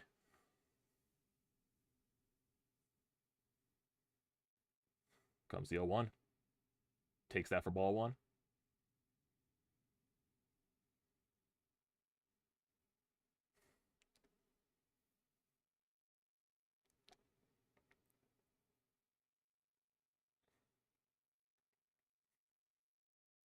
Comes the 1-1.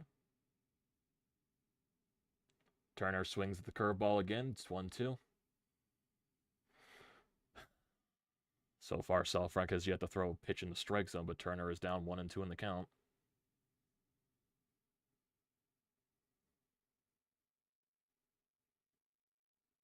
Come on, Trey.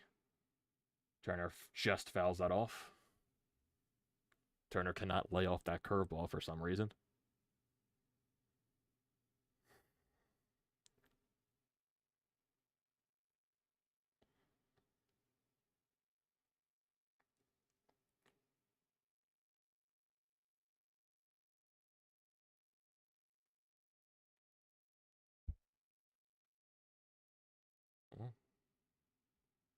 Comes the 1-2.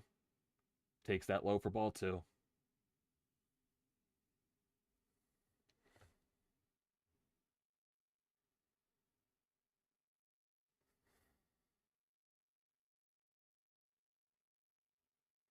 Comes the 2-2. Come on, Trey. Curveball again. Fouls it off.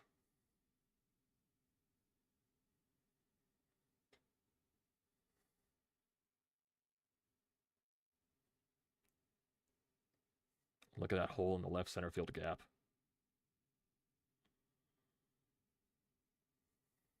Comes the 2-2 again. Turner lays off that pitch for ball 3. Moreno doesn't even know Moreno didn't...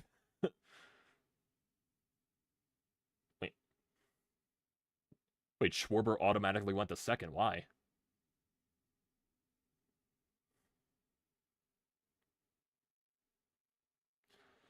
Oh, so if the ball gets stuck in the catcher's equipment, the runner's automatically awarded another base. Never knew that. I did not know that.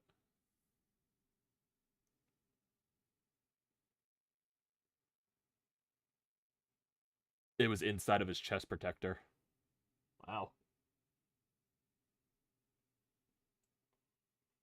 Wow, Temple's getting destroyed. Who would have thought?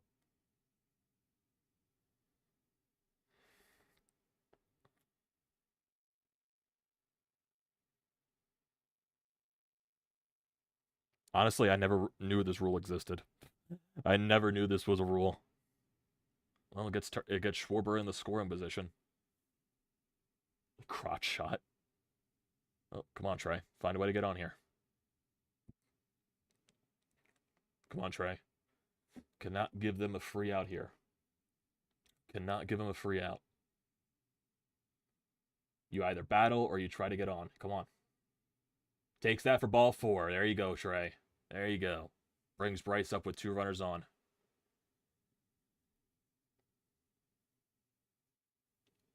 You gotta score here, man.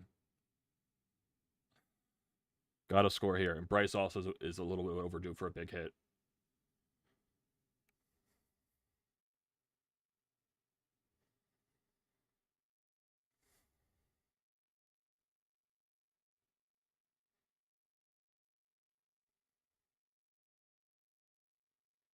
Come on, Bryce.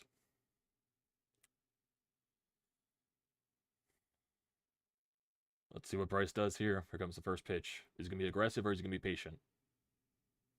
Takes that sinker down low for ball 1. Yeah, come on, man. Sal Frank is having issues with his command.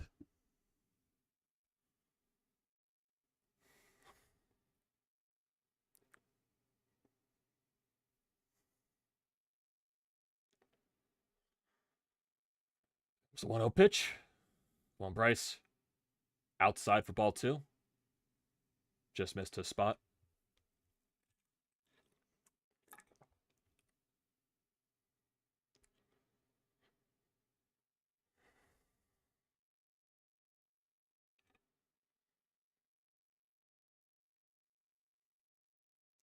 Yeah, Sal Frank is getting a little bit frustrated there. Thought he had a strike and the umpire didn't give it to him.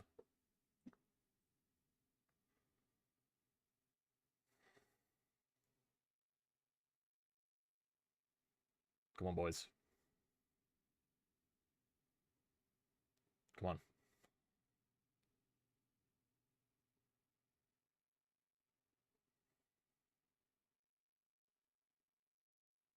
Come on, Bryce.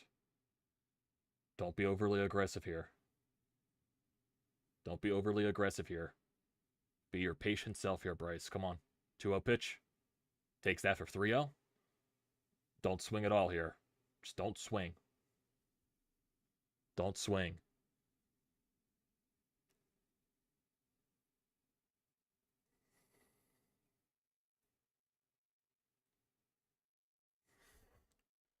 I would not swing here if I'm Bryce. Here comes 3-0 pitch. Takes that low for strike 1. Give him that pitch.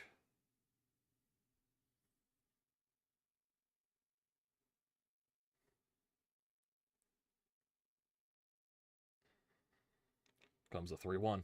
Come on, Bryce. Find a way here. He's worked his way back into the count now.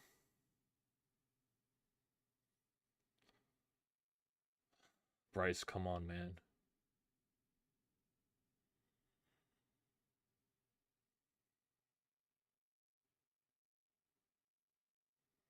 Bryce, come on, man. There's a Braves fan in the crowd. Come on, man. Find a way. 3-2, Bryce walks. There you go. Bases loaded for Alec Bohm. They're definitely going back to the bullpen. Well, getting another guy from the bullpen. So that's 3 walks in the inning for Sal Frank. This is the biggest at bat in Alec Bohm's postseason career right now. This is the biggest at bat for Bohm in his fucking career.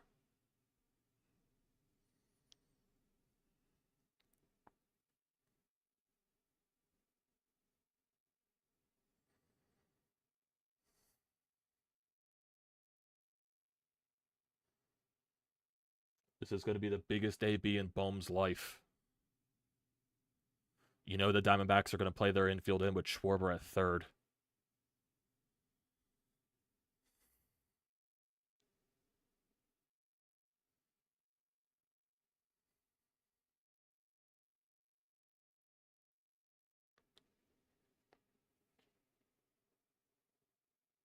Sean, stop. Stop, Sean. Stop. Stop, Sean. Stop. Stop, Sean. Stop. Sean, think before you type. Think before you type, Sean. Think before you type. Think before you type. Think before you type. Well, the good thing for Schwarber is none of the outfielders for the Diamondbacks have arms. So Schwarber can score on a fly ball.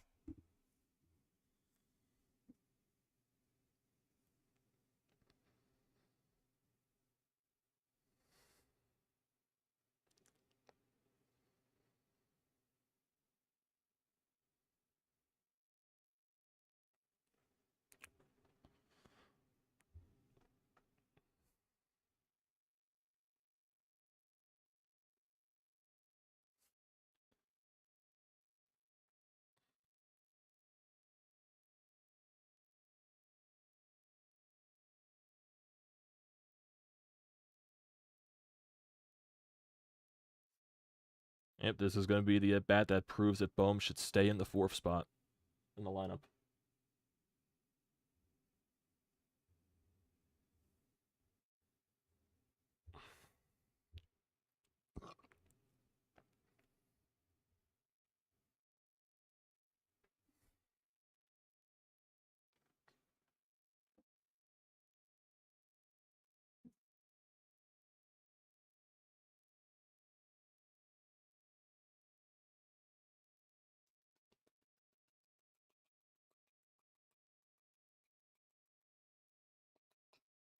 Come on, Bohm. This is the biggest at-bat of your life.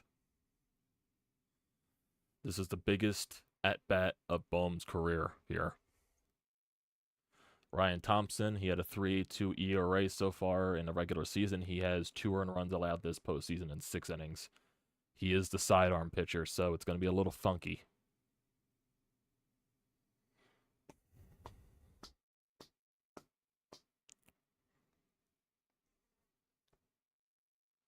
The Diamondbacks are not going to play the infield in. Okay, so they're playing. Okay, never mind. They're playing in. They're playing in. What do you got? Come on, Bohm. You got to come up here, man.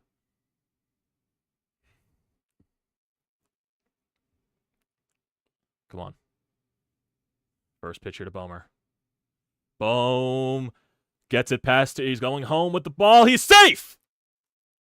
That was, and Turner's gonna score. And Bohm's going to second. What the fuck's he doing? What the fuck's he doing? But 2 runs do score on that.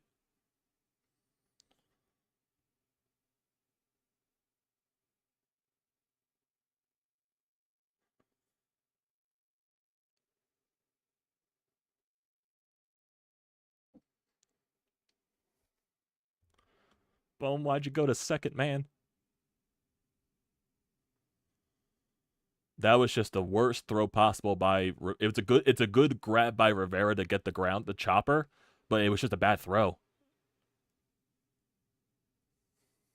And Trey Turner was running the entire way. He knew that ball was getting by. Look at Turner here, stops at third, sees the ball, goes away, and he's just darting. Yeah, Bohm took too long to run the second. Bohm took too long to run the second. Bohm took that insane fucking turn. He didn't need to do that. Well, you got Stott up with a man on first. Get it the ball into the outfield here, Stotty. Takes that outside for ball 1.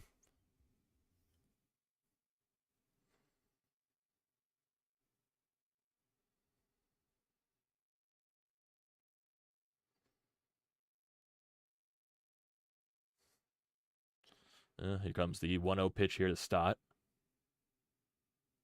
Way outside for ball 2.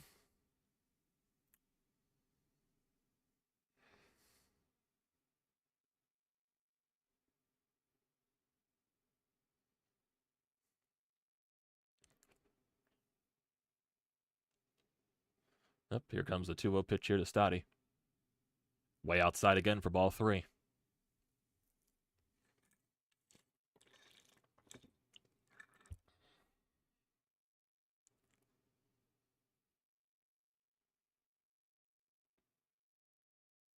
Oh, the Devils and the Islanders are in overtime currently. Here comes a 3-0 pitch. Stott walks on 4 pitches. That's probably Stott's best at bat in a while. Here comes JT. I wouldn't be surprised if Stott tries to steal second here.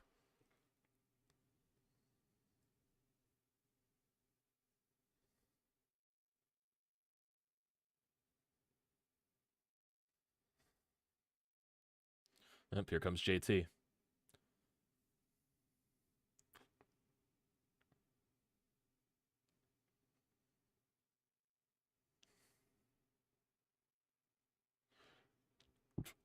I steal second if I'm Stott here. I try to steal second. Get out of the double play as much as possible. Especially against a side armor. I'm stealing second.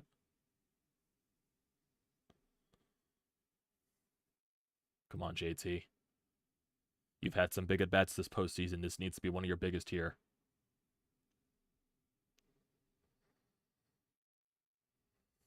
You got to get another run here, man. You got to give as much breathing room for your bullpen as possible. Come on, here comes the 1-0-1 pitch. Way inside there for ball 1. And Stott does steal second base. Good shit there. Good shit, good shit.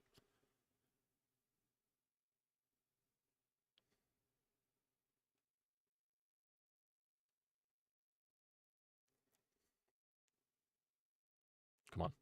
Infield is in again. Here comes the 1-1 pitch to JT. Chops that foul.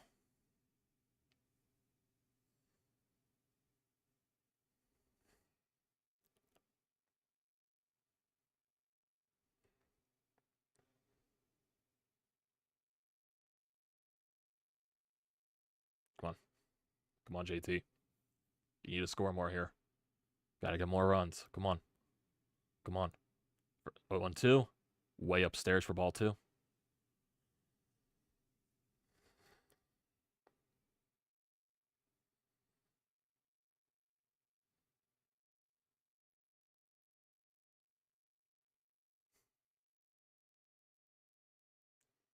Comes the 2-2 here to JT. Come on.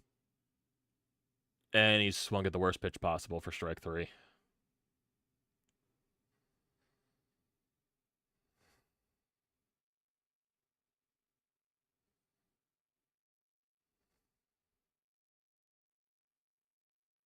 Well, here comes Castellanos. JT was way out in front of it. Had no idea what was coming out of the hand. Come on, Nick. Come on, Nick. Takes that. That is not a strike. That is not a strike. That is not a strike.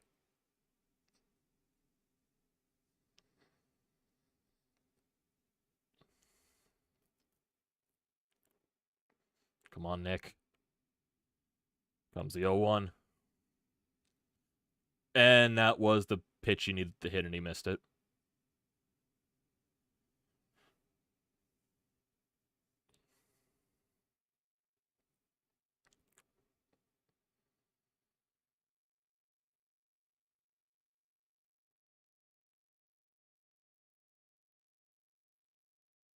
When Castellanos is going, he doesn't miss those pitches, but when he's not going, he misses badly. Here comes the 0-2. Fouls that away.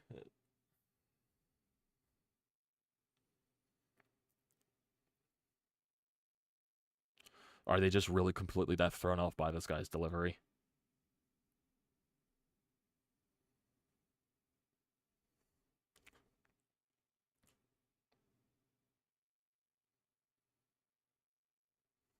Comes the 0-2. Comes the 0-2. Castellanos, get up. Oh, my God. Why do they play them up the middle? Phillies do have a 4-2 lead, but they left way too many runs on the board there. They left way too many runs on the board there.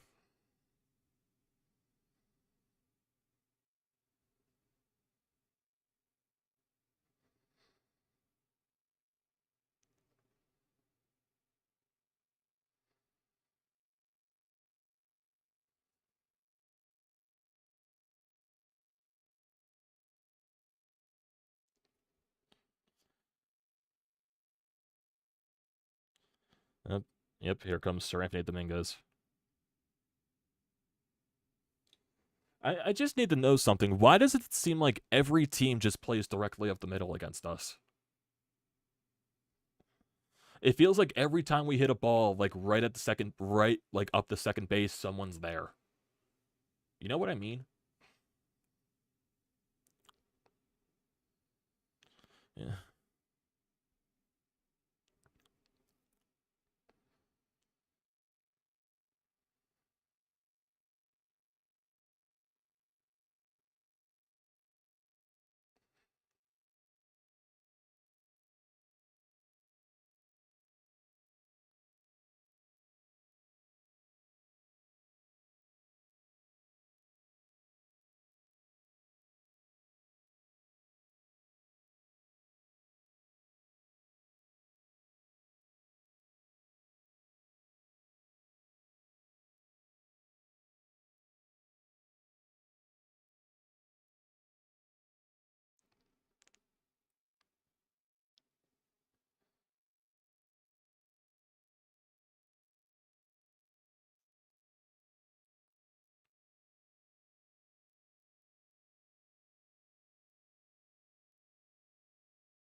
So who's up here for the Diamondbacks? It's Moreno, Walker, and Pham, I believe.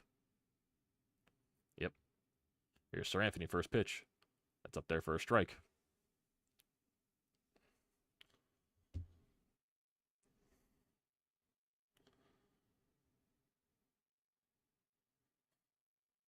Comes the 0-1. Up high for ball one. Even though that was around the same as the first pitch, just a little bit higher.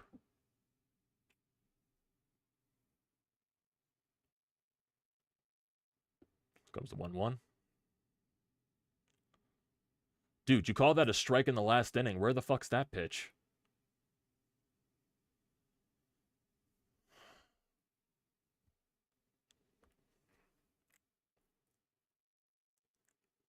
Comes the 2-1. Swing and a miss at the fastball. Strike two.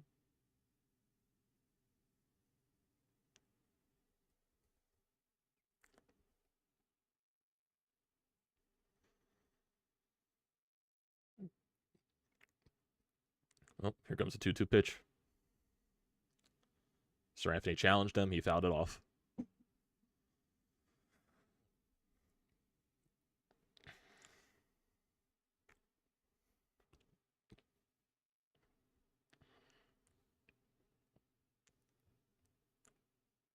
Come on. 2-2 pitch incoming. Outside. Ball three. This is not the time to lose your location there. Even though one of those pitches should have been a strike. And here comes 3-2. And he walks him.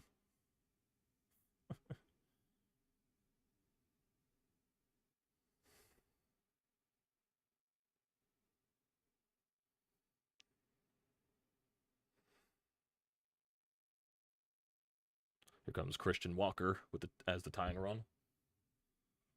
Umpire squeezed Sir Anthony in that at bat, and Sir Anthony just missed with his last 2 fastballs. Comes first pitch. Swing and a miss. Strike 1.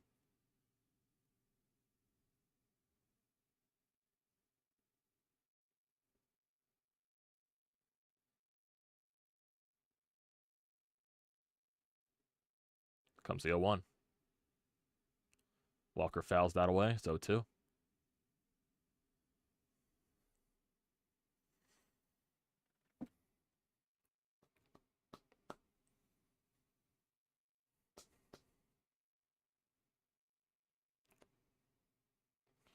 Now you can afford to go outside the zone here, Sir Anthony. Comes the 0-2. Swing and a miss. Strike 3. First out. Just overpowered Walker there. Here comes Tommy Pham. Wait, are they bringing Pavin Smith in again? The pinch hit? Yeah, I think they're pinch hitting for Pham. Yeah, they're pinch hitting for Tommy Pham. They're bringing in the lefty. He was 2 for 2 last game, so... Come on, Sir Anthony.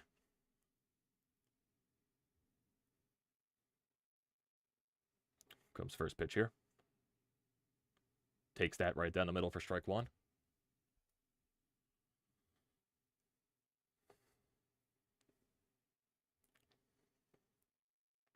Come on, Sir Anthony. At this point, just overpower these people. Comes the 0-1. Throws a fastball right down the middle. He fouls it off. Caleb Coffin calling out to the bullpen again, just to be safe. It's amazing how much Caleb looks like a skinnier version of Rhys with his hair in the mustache. Here comes the 0-2. And Smith grounds that, and it's going to be another hit for Smith. So apparently Pavin Smith has just turned into a Philly killer this series. Why don't they just start him at this point? So now you got 2 runners on, 1 out. And here comes, who? Is it Longoria? Or are they going to bring in Alec Thomas?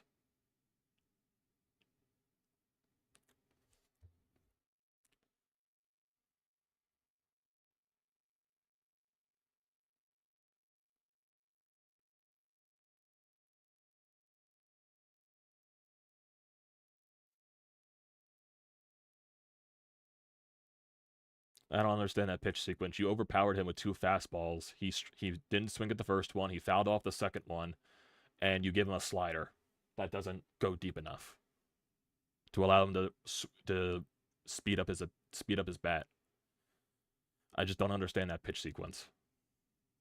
Just continue with the fastball to overpower him. Oh, here comes Gurriel.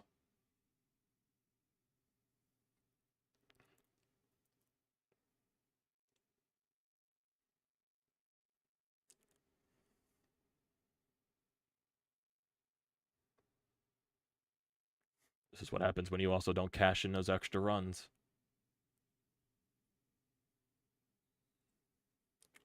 Here comes the first pitch here to Gurriel. Way outside for ball 1. I don't understand. Why are you going back to the slider when you were showing your fastball with better command? Why are you going to 2 sliders in a row? I don't get the pitch sequencing here. I just don't get the pitch calling. It doesn't make sense. It completely does not make sense. Here comes the 1-0. And that's a ball. Starts to count 2-0.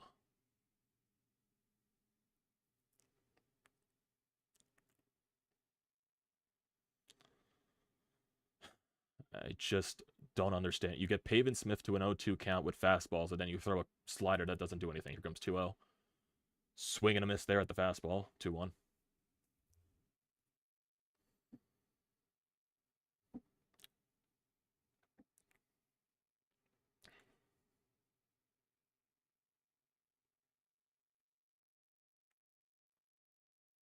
Sir Anthony just has major issues with the strike zone. I just don't get it, man.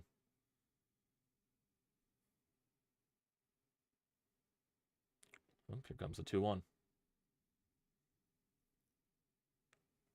Going inside. I don't get it. You called that pitch billions of times in the previous innings for strikes, and now suddenly that's a ball. Now suddenly that's a ball. I don't get it. Now it's a 3-1 count.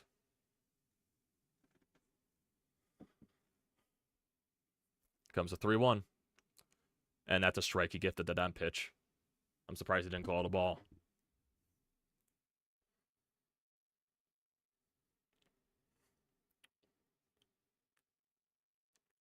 Sir Anthony's trying way too much just to paint here. You got to challenge.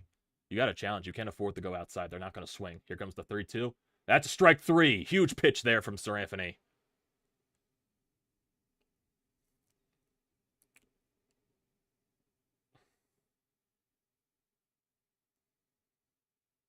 That was a good pitch by Sir Anthony.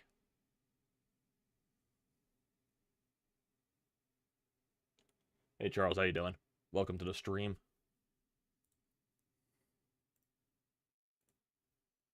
So is Longoria. Yep, Longoria's up with 2 guys on. First pitch here. Swing and a miss at the fastball. Strike 1.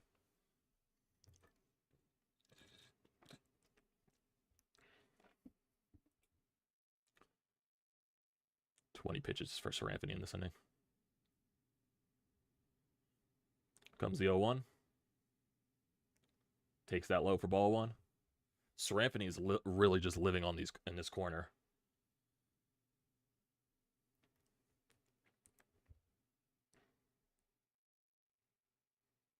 Come on.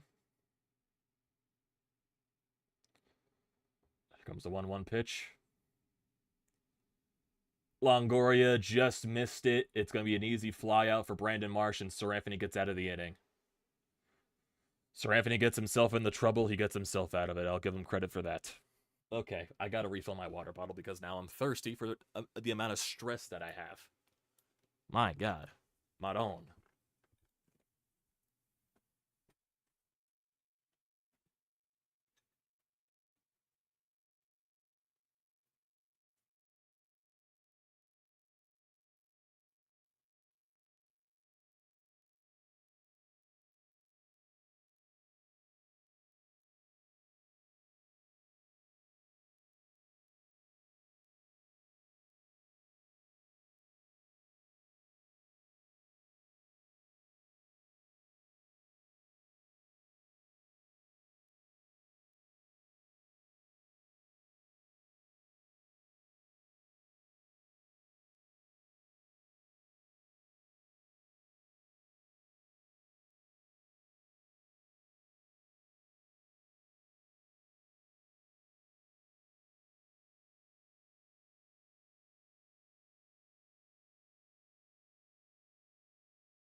Back. I'm back. I am back. I also had to pee. Ugh.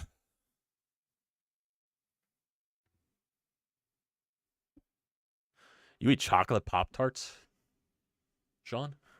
Chocolate Pop-Tarts? I'm more of a cherry guy myself. I'm more of a cherries man. But I do have a box of the wild berry. I wanted to try those. They're solid. 0-2 pitch here to Marshy. And he strikes out on 3 pitches.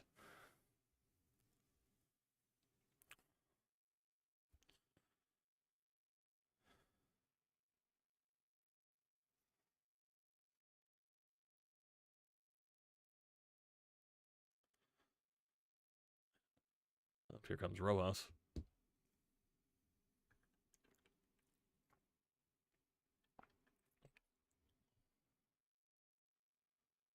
Rojas down the right field line. That's going to be a base hit. That's going to be at least a double. That's going to be a double. No, he's going to third. What are you doing, Johan? He's safe. There you go, Johan.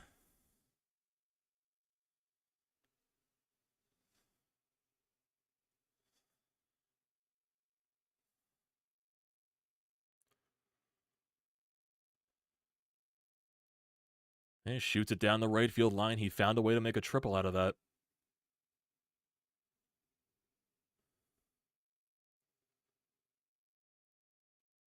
They had a chance to get him. Just wasn't a good throw. Well, here comes Schwarber with a guy on third. Got to get this run home now. Got to get this run home now. Make the Diamondbacks regret not scoring the last inning. Okay, so they intentionally walked Schwarber to get the Turner. Okay. That makes sense. Oh, Turner, time to make them pay. Turner walked in his last at bat. Come on, Trey. No double plays here. At the strike. Get a ball into the air, man.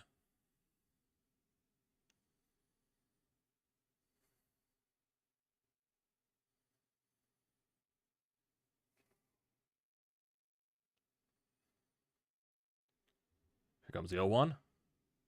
Trey Turner to left field. That's going to be an out, but that might score Rojas. He has the speed, and he is safe. Productive out there by Trey Turner. 5-2 Phillies lead. I'll take that.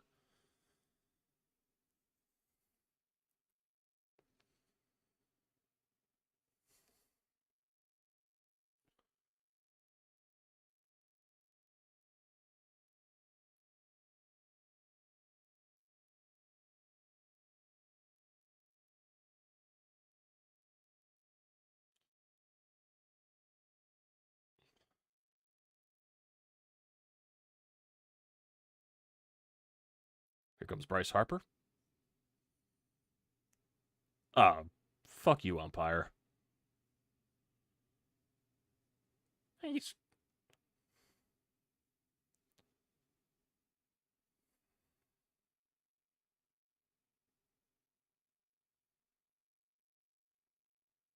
Here comes Harper. Oof, swinging a big hack there by Harper.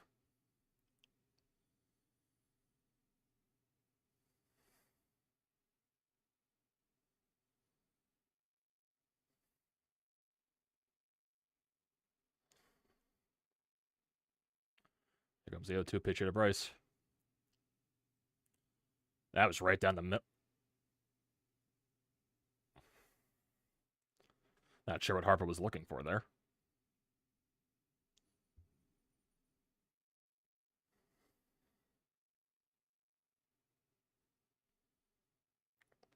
Well, you give yourself a 5-2 lead.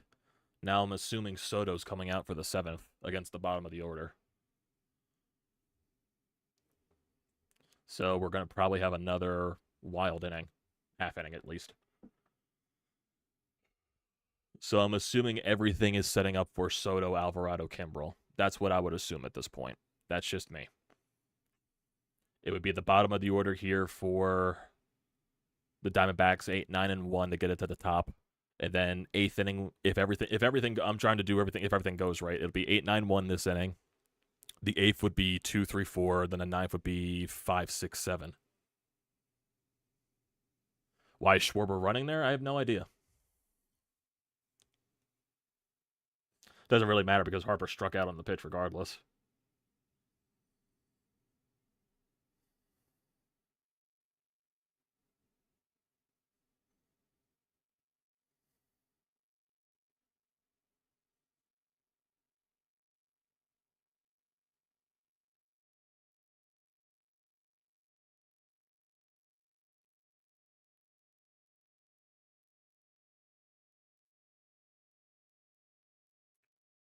Two innings of Alvarado.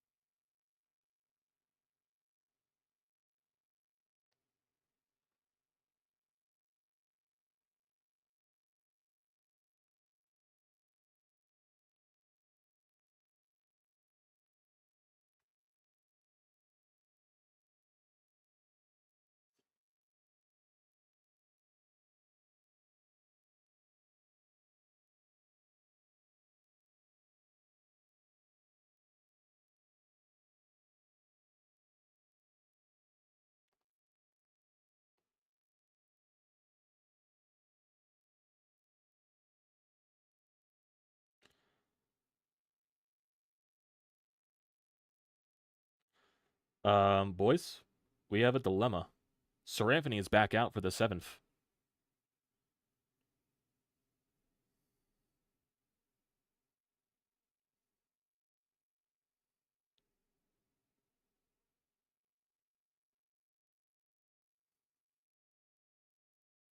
No problem, Charles.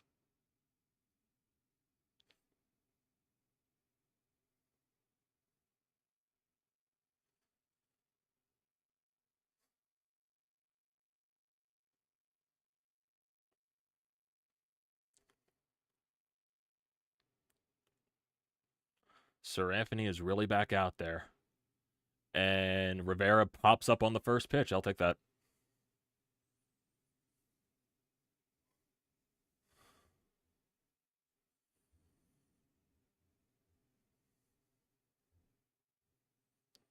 So it'll bring up Perdomo with 1 out. Oh, so Sir Anthony was just coming out to face that guy. That was it.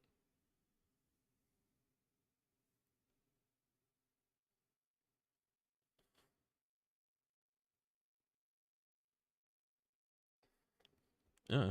One pitch, 1 out. Okay, that's fine. I'm fine with that. I'm fine with that.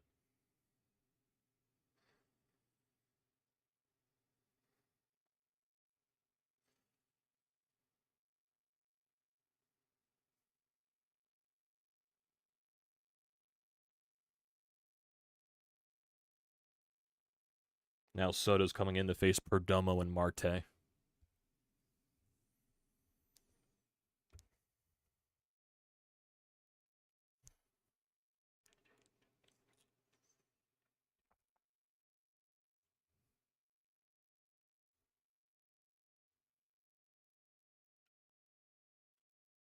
I think they just wanted Sir Anthony facing the righty. Because Perdomo and Marte are both switch hitters.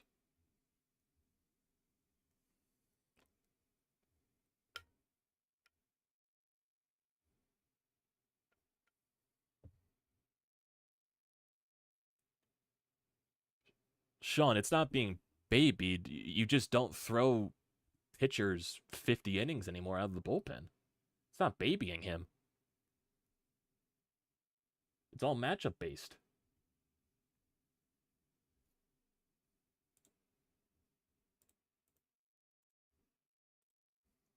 We don't live in a time where people throw 50,000 pitches in a game and they pitch again in 2 days. That just doesn't happen. It's not the way the league works.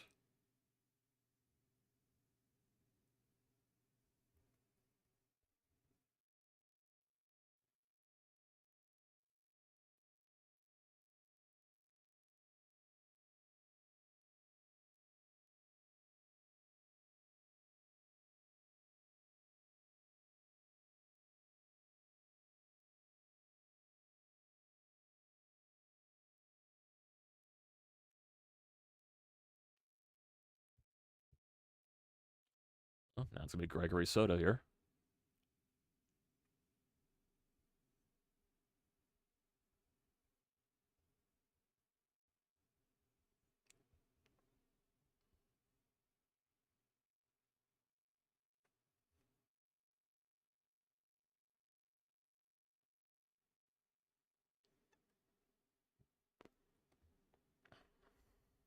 Let's see what Soto can do here with two outs to get.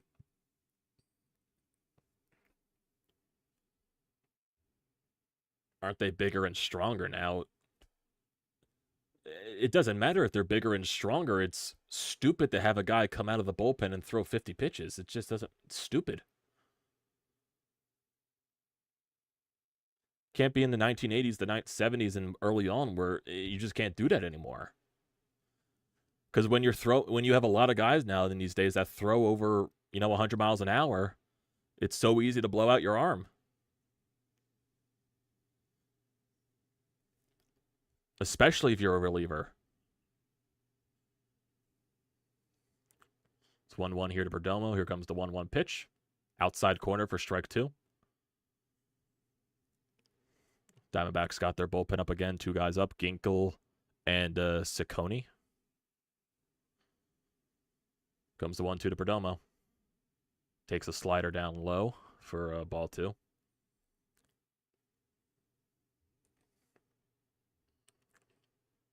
Come on, Soto. Come on, Greg. 2-2 pitch here. Overpower him. He tried to, but it was just a little bit up. 3-2.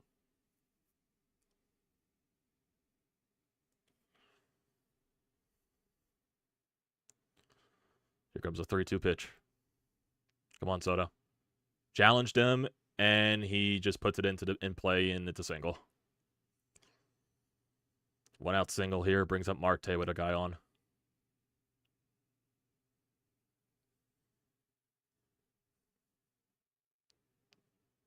Okay, settle down here, Soto. Settle down here, Greg.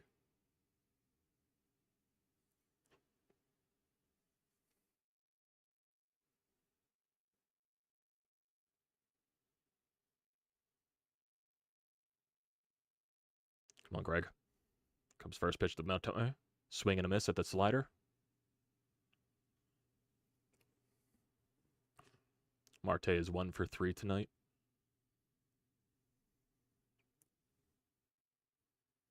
Comes the 0-1 pitch. Slider down low.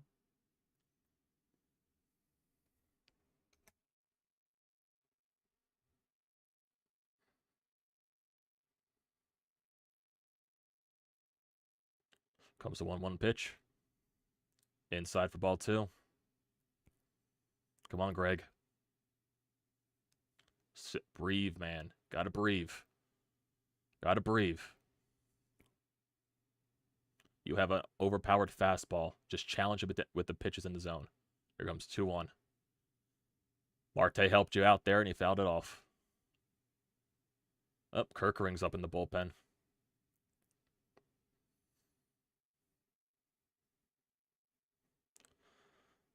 Okay.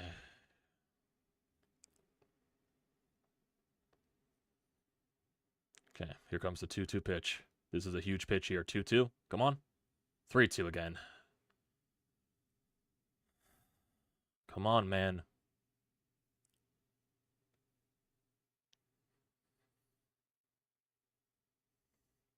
Dave is...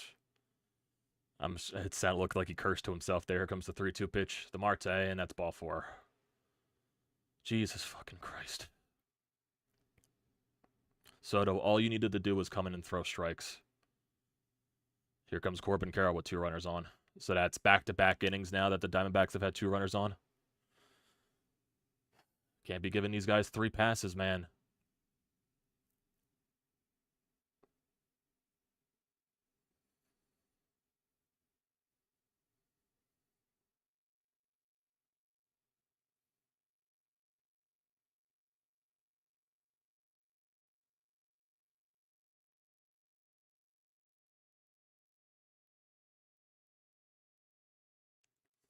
Caleb Coughlin out to talk to him. Settle him down.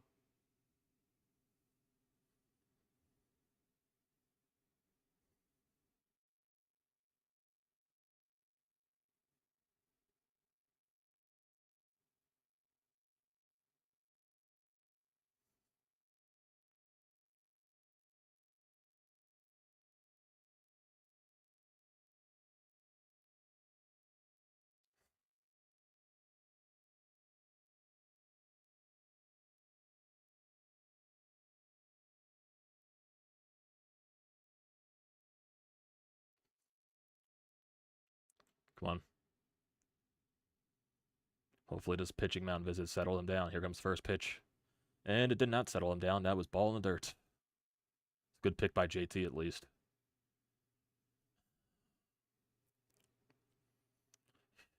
I just don't get it. I don't get it. Why can't we just have a guy that comes in and just throws strikes? Why can't we have a guy that just comes in and throws strikes? Why does every inning have to be a nightmare? Here comes the 1-0 pitch to Carroll. That's going to be a chopper to Trey Turner. He might get the force out at second. He will. That's all he'll get. But that's a great play by Turner to get the force out. Now it's going to bring up Moreno.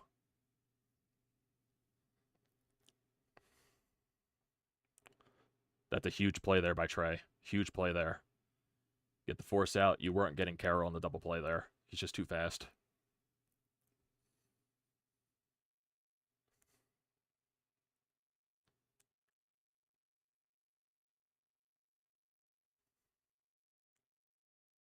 Another mound visit, or are they going to the bullpen again? Yep, Soto's done. They're going to bring in Kerkering in this spot?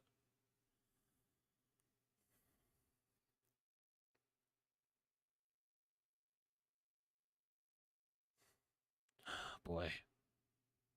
Rob's putting Kerkering in another big situation. Can he come up for him this time?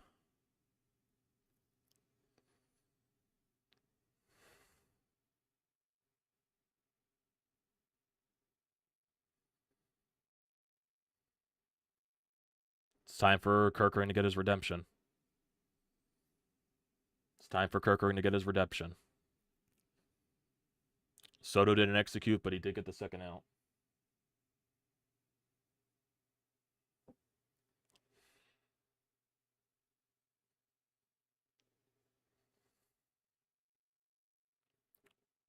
Come on, Orion.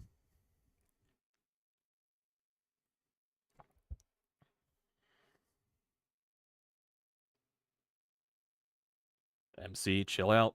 Chill out, man.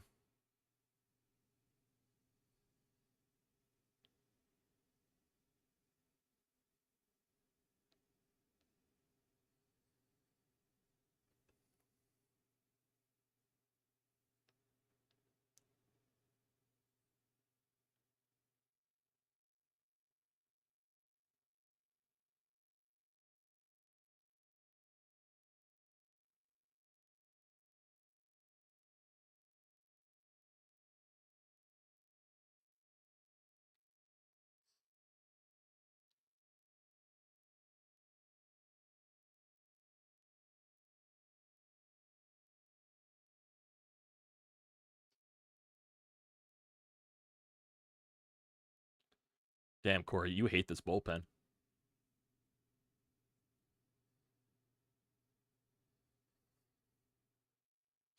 So the Phillies have Alvarado left, Kimbrel, Lorenzen, and Walker left in their bullpen.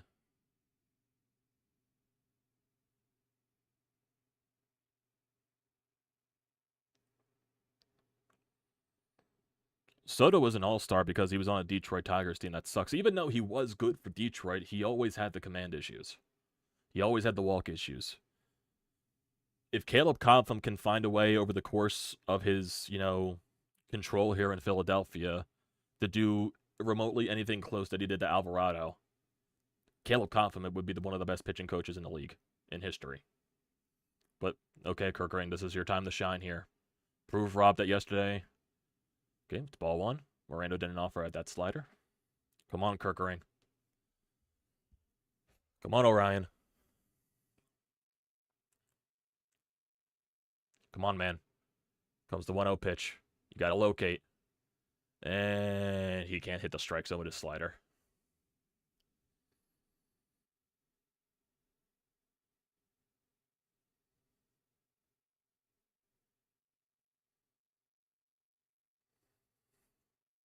Here comes the 2-0 here to Moreno. He went back-to-back sliders. Is he going to go fastball? Nope. 3 sliders in a row, 3 balls in a row.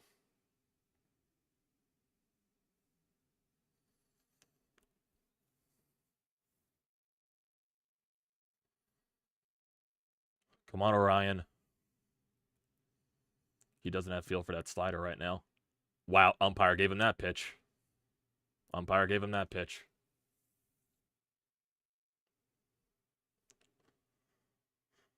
Come on, man. You got to do something here. Comes a 3-1. And he walks him. Bases loaded.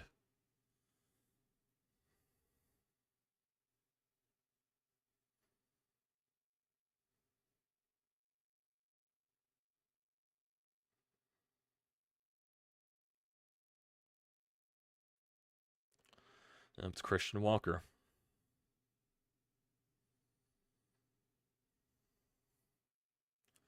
Orion, you don't have feel for the curveball, the slider at all. You got to go fastball here. First pitch to Walker. Outside for ball. Kirkering cannot hit the strike zone with that slider, and they're just not offering at it.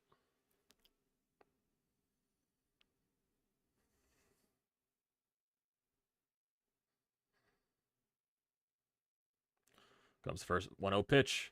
Ball 2. Throw a strike. Throw a strike. Throw a strike.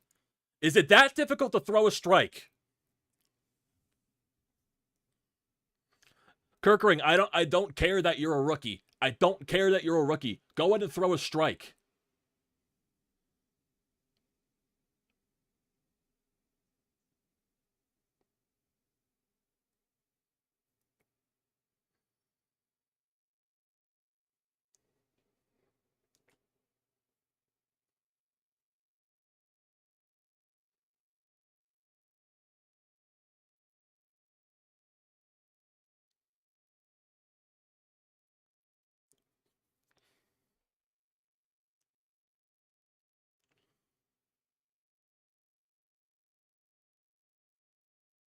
This is the game right here. In my opinion, this is the game. Here comes the 2-0 pitch. And another ball. He's going to walk. He's going to walk 2 guys in a row. He's going to walk 2 guys in a row because he has no feel for his slider right now. He's going to walk 2 guys in a row with 2 outs because he cannot throw a strike. Here comes the 3-0. Walker fouls that off. You just got to go back to that fastball, man. Your slider you don't have your slider today. You do not have feel for your slider. He does not have feel for the slider. You got to go fastball. 3-1 pitch. And he walks him. He walks him. Are you fucking...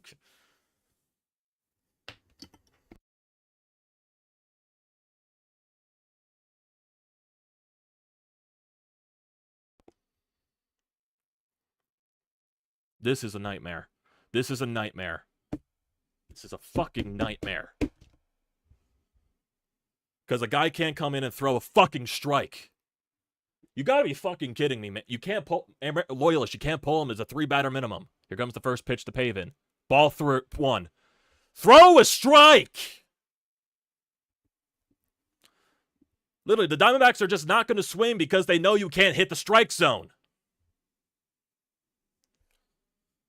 1-0. Oh, there's a strike. Loyalist, you can't pull him because there's a 3-batter minimum. He only faced 2 batters.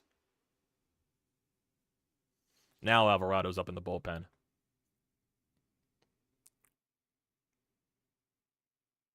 Here comes the 1-1.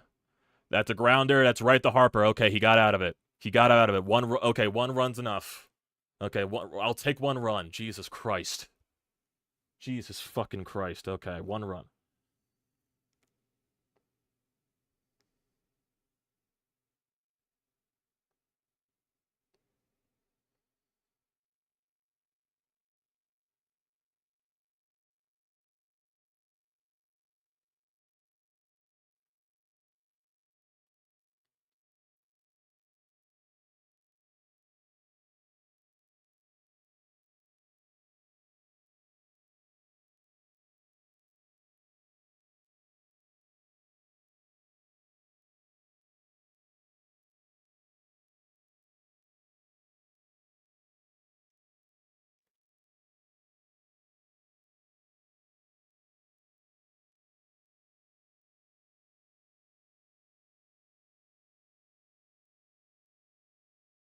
Well, you got to score again.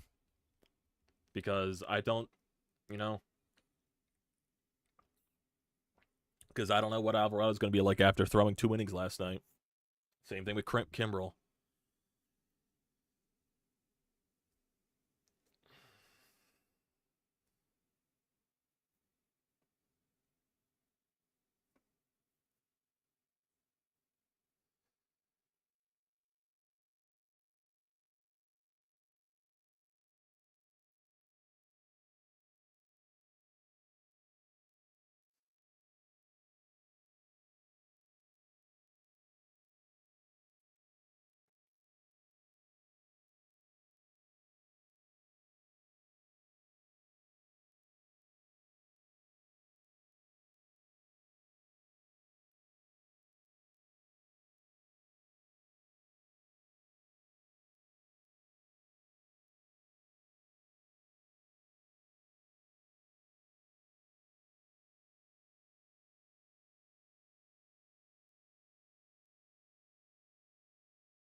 So who's up this inning?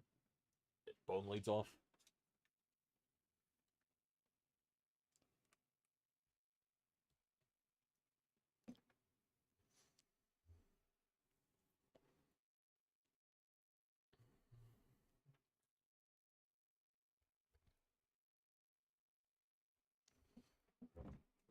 I needed to plug my phone in.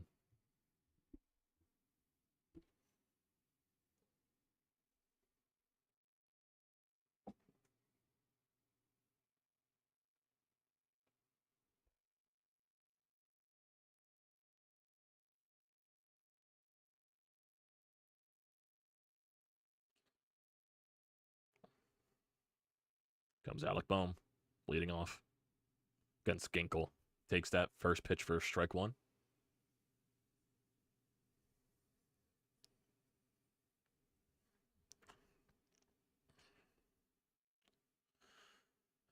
Here's the 0-1 pitch. Boom. Hits that into the outfield. Drop. That will drop for a hit. And you got a leadoff hit there for Bohm. Bohm needed that.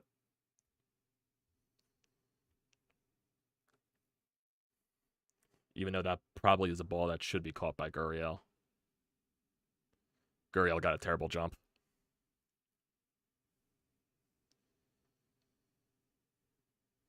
Here comes Bryson Stott with a guy on first.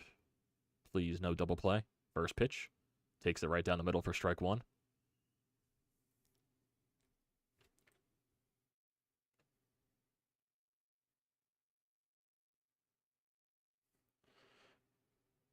Kimbrel's going to get the 8th. Oh, boy. Here comes the 0-1 pitch here to Stott.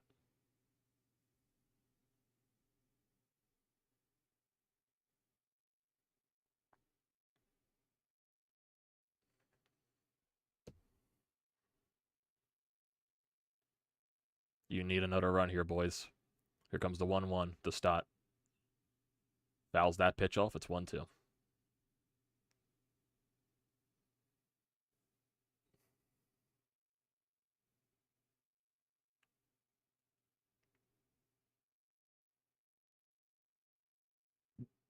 Excuse me.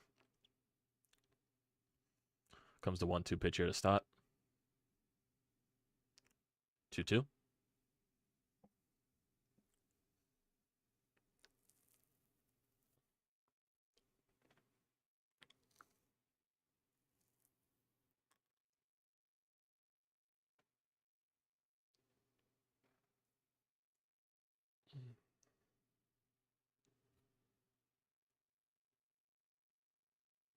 Here comes the 2-2 pitch here for the Stott.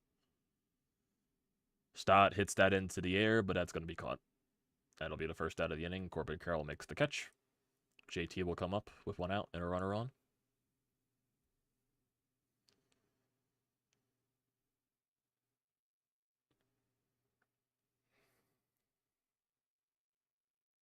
Come on, JT.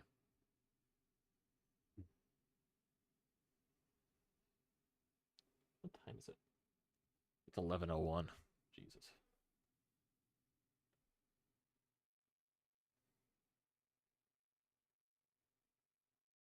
First pitch to JT. That is a ball.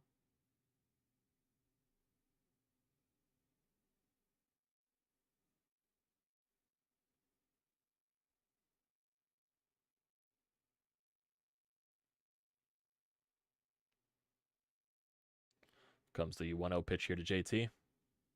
JT chops one to the right side. That won't be a double play, but JT is out.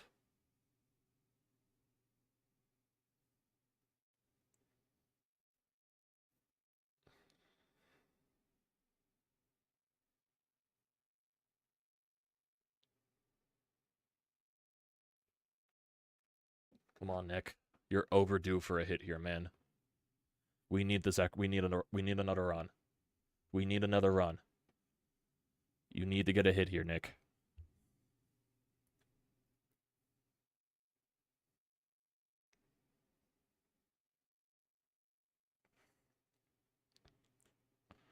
Comes the first pitch here to Castellanos.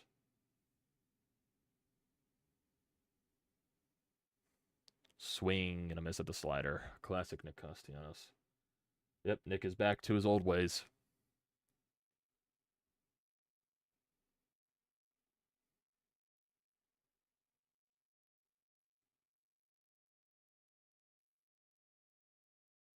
Comes the 0-1. Don't even throw a pitch strike to him at this point.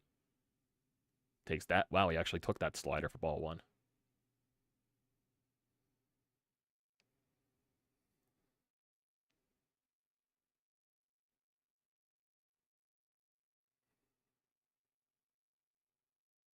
Here comes the 1-1. He's going to chop that over the third. It is a fair ball. Bohm is going to get tagged up there. So, would have been thrown out regardless. So, well, now you're going to go to Craig Kimbrell to face the bottom of their lineup in the 8th.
Why not Alvarado here?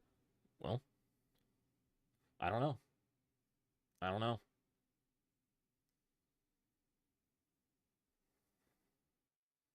Regardless of what happens, this inning is going to age me by 100 years.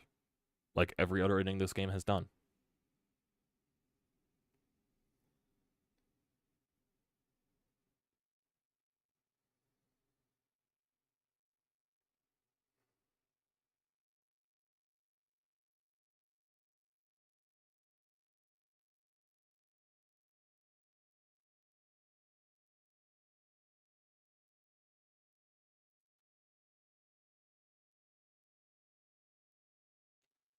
You don't have many options left in this game, boys. It's down to Kimbrell and Alvarado. You're not going to use Lorenzen in this part of the game. It's just, that would be stupid.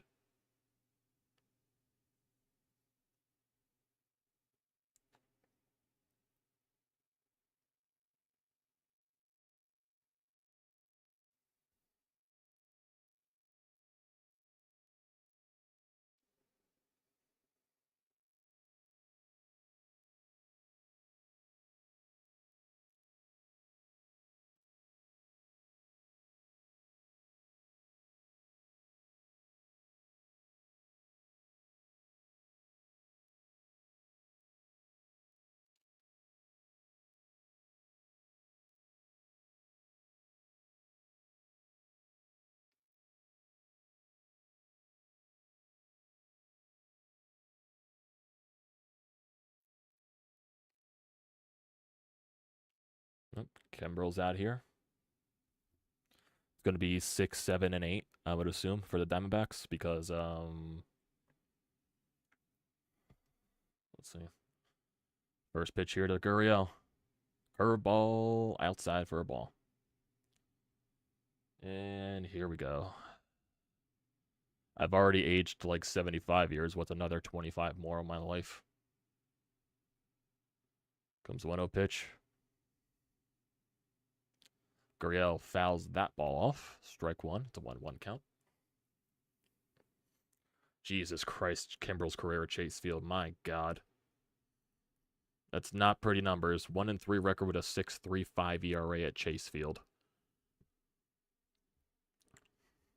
Comes the 1-1 pitch.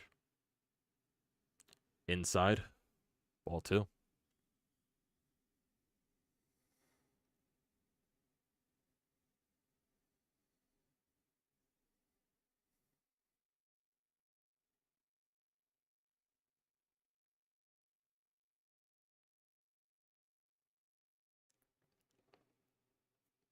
Here comes the 2-1 pitch. And that's going to be a double down the left field line, and we're already off to a bad start here. Man, already off to a fantastic start.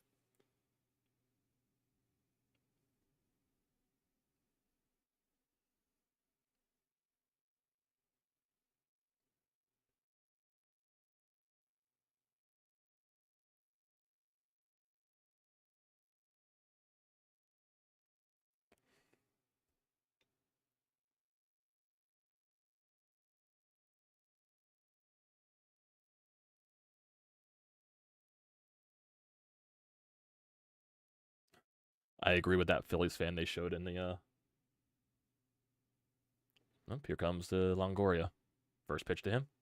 He's going to foul that off. How many fucking innings are the Diamondbacks going to have the tying run up at the plate?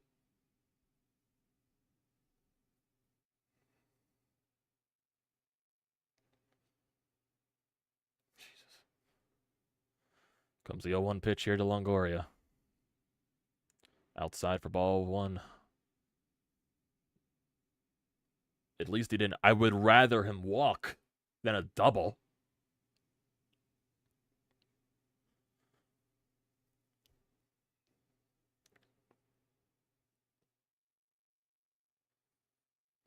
Comes the 1-1 pitch here to Longoria. At this rate, you're going to have to use Alvarado for 2 innings to close the game. Even if you do fucking close this game. Jesus fucking Christ. It's an adventure. Seriously. Ever since Sir Anthony came out of the game, it's been an adventure with the bullpen. Ever since Sir Anthony came out of the game. Even with Sir Anthony was an adventure. Comes the 2-1 pitch. And it's... Longoria gave you that fucking Jesus Christ. That was ball 3.5 and he swung at it.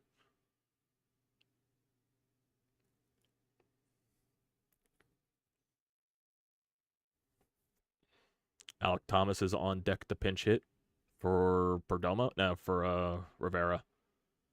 Comes the 2-2. Longoria, the left field. Marsh is going back. Marsh is going to make the catch. That'll keep Gurriel at second. That's a huge first out.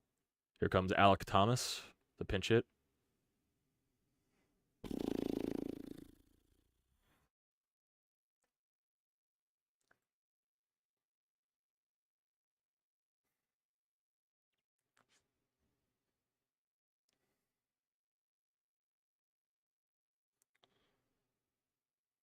Yep. Now Kimbrel will be facing 2 lefties in a row.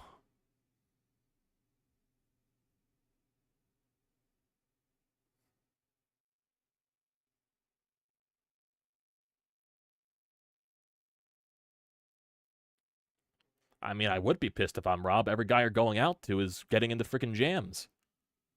Here comes the first pitch to Thomas. He checks his swing in there. That is a ball.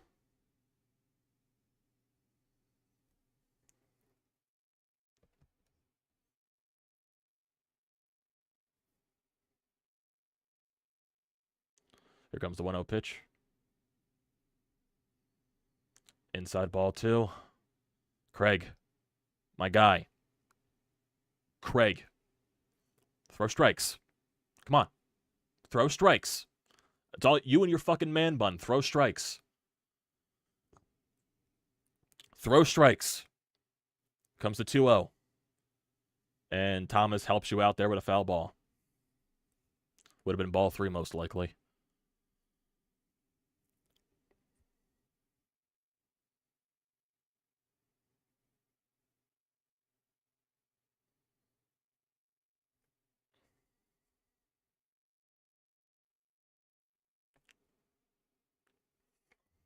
Here comes the 2-1 pitch here to Thomas. Got to throw a fucking strike here. 2-1. Doesn't throw a strike, it's 3-1. Kimbrel just can't pitch to lefties either. Even Kimbrel just can't throw strikes at all. Seriously, how many fucking innings is the Diamondbacks going to get 50,000 runners on base? It's ridiculous. Here comes a 3-1 here. He's probably going to walk him. 3-1 pitch. Thomas helped you out there again, fouling it off.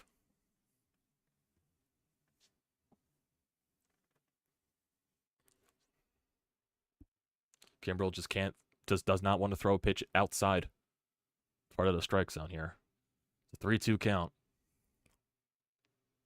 Kimbrel is set. Here comes a 3-2. JT wants it down the middle. And Thomas to right field. And this game's tied.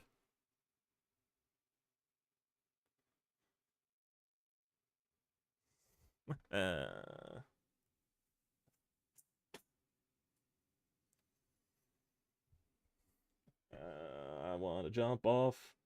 Want to jump off a building.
Oh, now you want to throw strikes, Craig.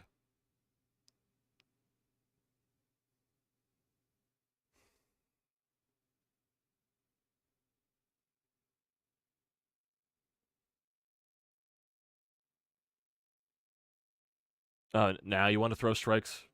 You want to throw strikes now, Craig? You want to throw strikes now?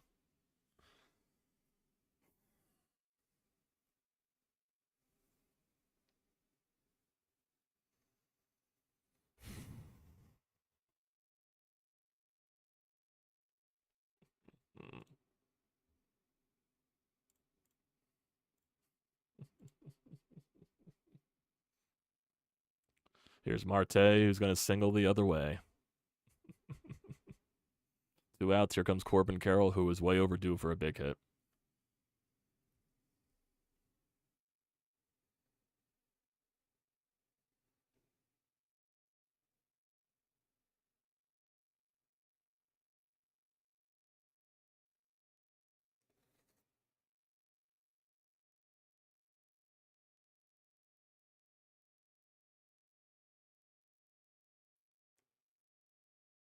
Why wasn't Alvarado warming up at the start of the inning?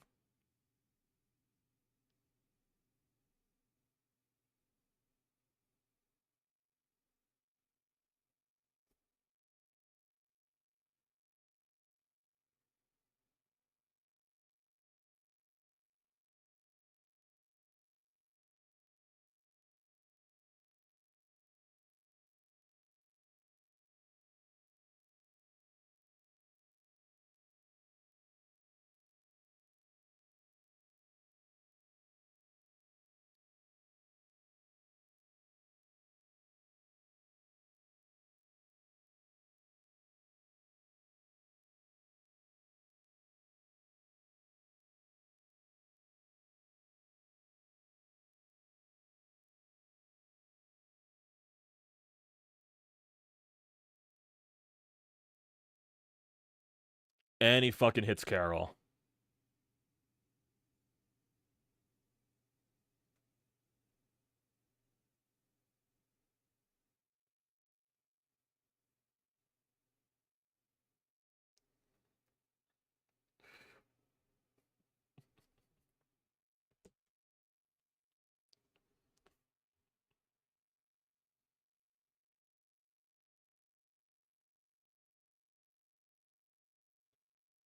Kimbrel is so cooked. It's not even funny.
Sean, what do you want Rob to do? You don't throw Alvarado 2 innings after he threw 2 innings with how many pitches did he throw yesterday? I don't care if it's the playoffs. You don't throw Alvarado 4 innings in 2 days when he's never done that in his entire career. How many pitches did Alvarado have last night? Okay, Alvarado threw 15 pitches, so you may have a point there, but still, the point stands.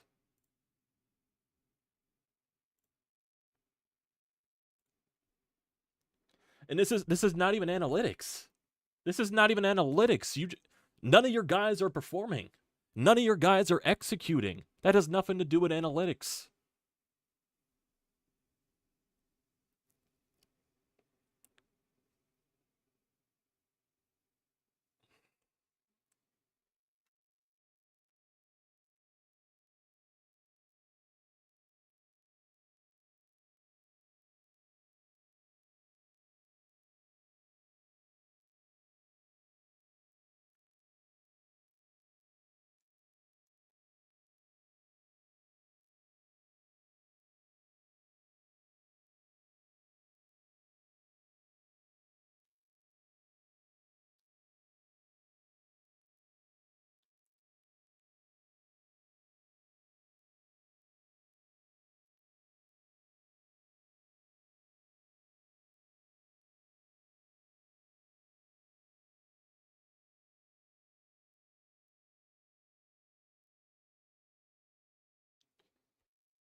Because Soto comes in, can't throw a strike. Kerkering comes in, can't throw a strike. Kimbrel comes in, can't throw a strike. And now Alvarado throws a ball to start off the inning.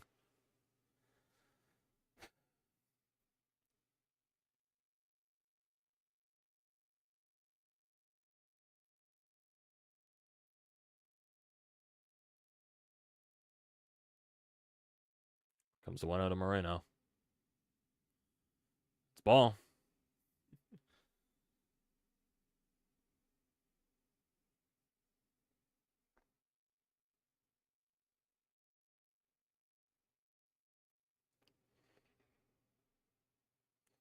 was 2-0. Let me guess. It's going to be 3-0. Yep, 3-0. Oh, there you go, Sean. Alvarado can't throw strikes either. Alvarado can't throw strikes either.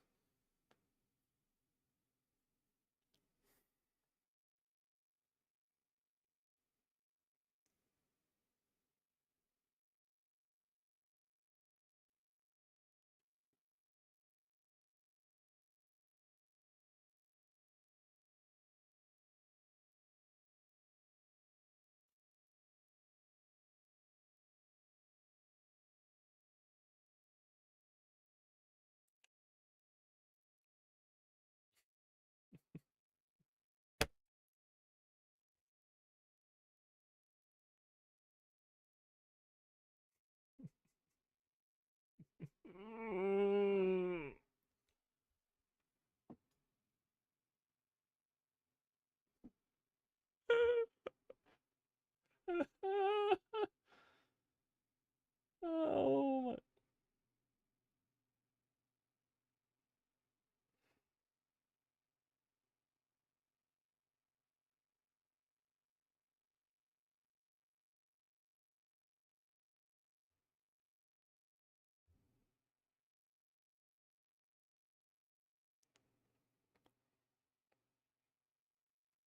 and now who do you have in the ninth inning? Marsh, Rojas, and Schwarber.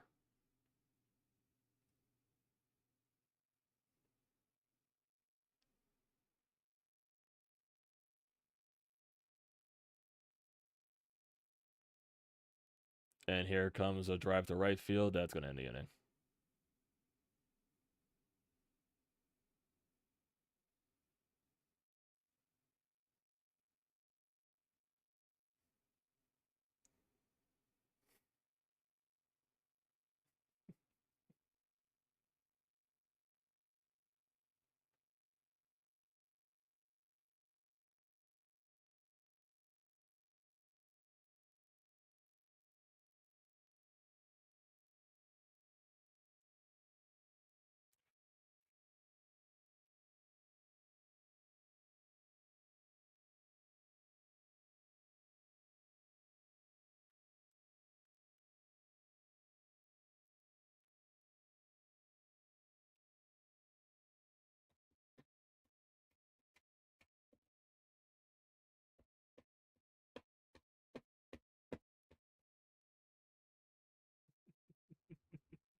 Marsh leads off. Ball 1.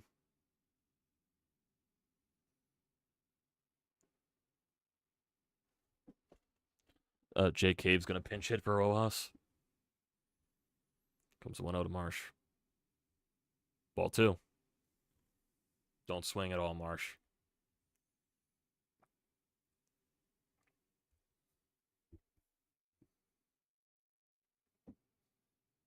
Comes a 2-0. Don't swing here. Get out, get out, get out, get out. It's foul. Yep, Jay Cave is up to pinch hit.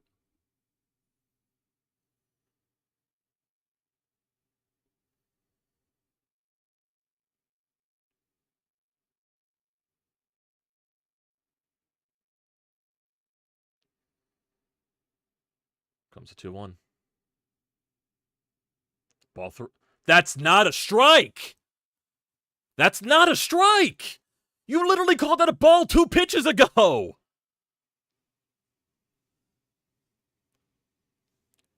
That is not a strike! Here comes the 2-2. And Marsh fouls it again.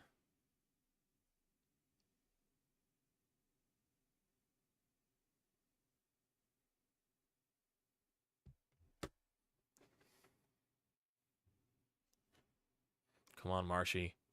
Comes a 2-2. Come on, Marshy. Fouls it again.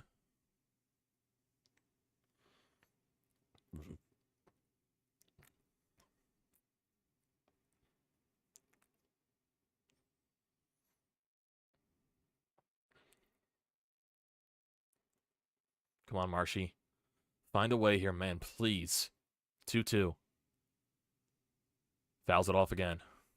Come on, man. Get your pitch. Find your pitch, man.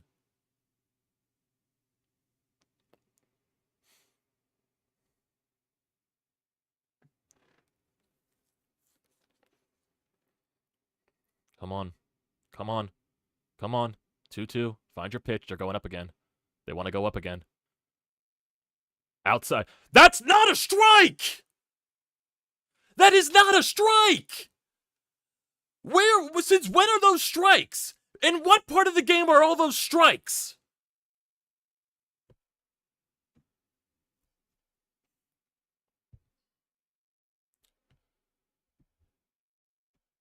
In what part of the game were those strikes?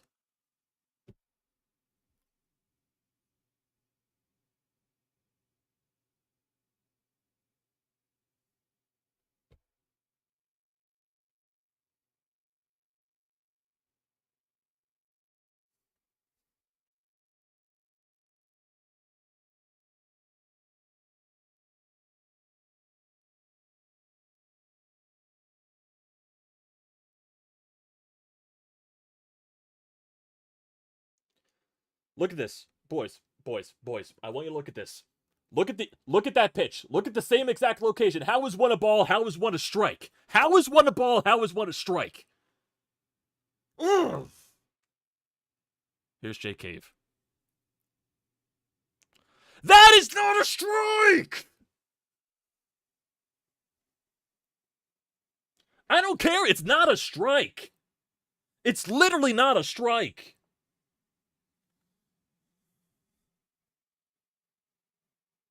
Oh, 1 pitch. And swing and a miss. This game's over.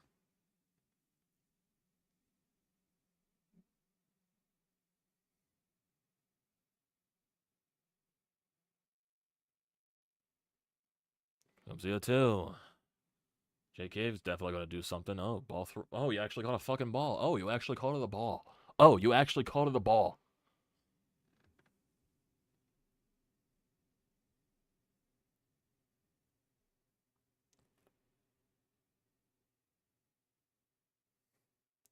Comes 1-2. Foul ball.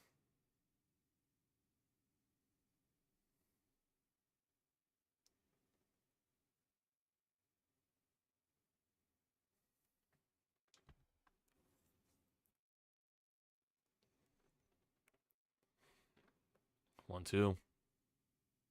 Ball 2.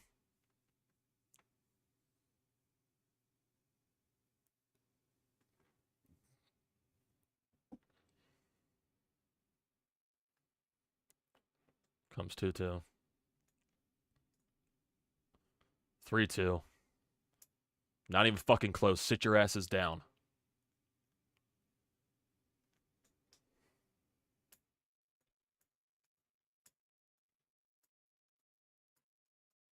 Come on, Cave. Find a way here, man.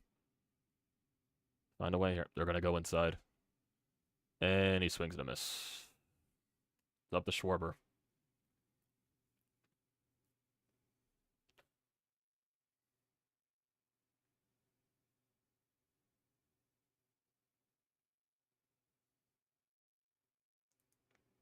You know, Cave should have walked in this at bat, too. He saw 5 balls.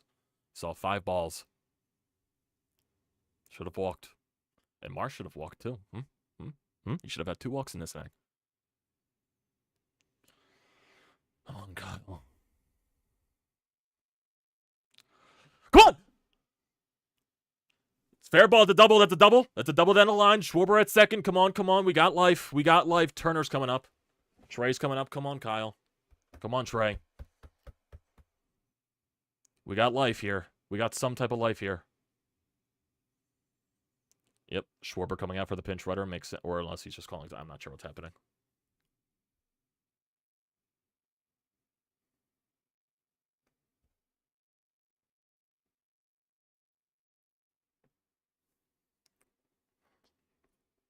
Yep, Schwarber coming out for the pinch runner. Most likely that's Pache. No, it's Sosa. So here comes Trey Turner to hit with the tying run on second.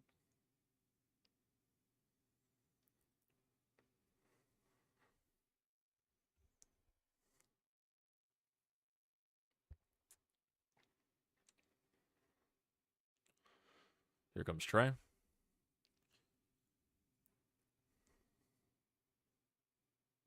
Here comes the first pitch to Turner. Takes it outside for ball 1.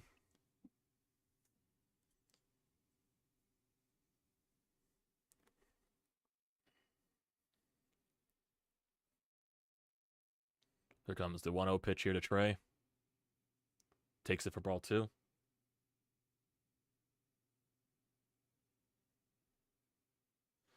You know this game would be tied right now if the umpire actually called the strike zone properly. You know that? You know that. That would be the case. Here comes the 2-0 pitch to Turner.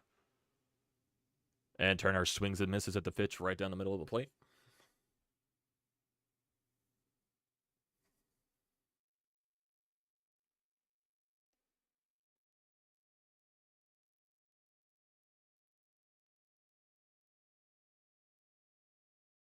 Here comes the 2-1. Turner swings and misses. 2-2.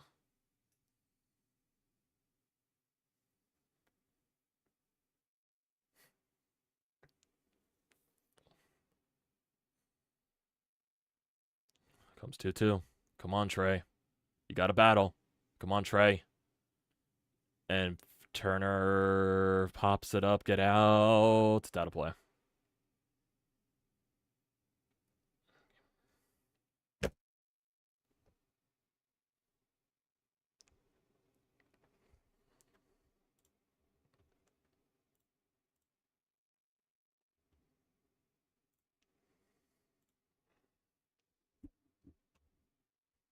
Comes a 2-2.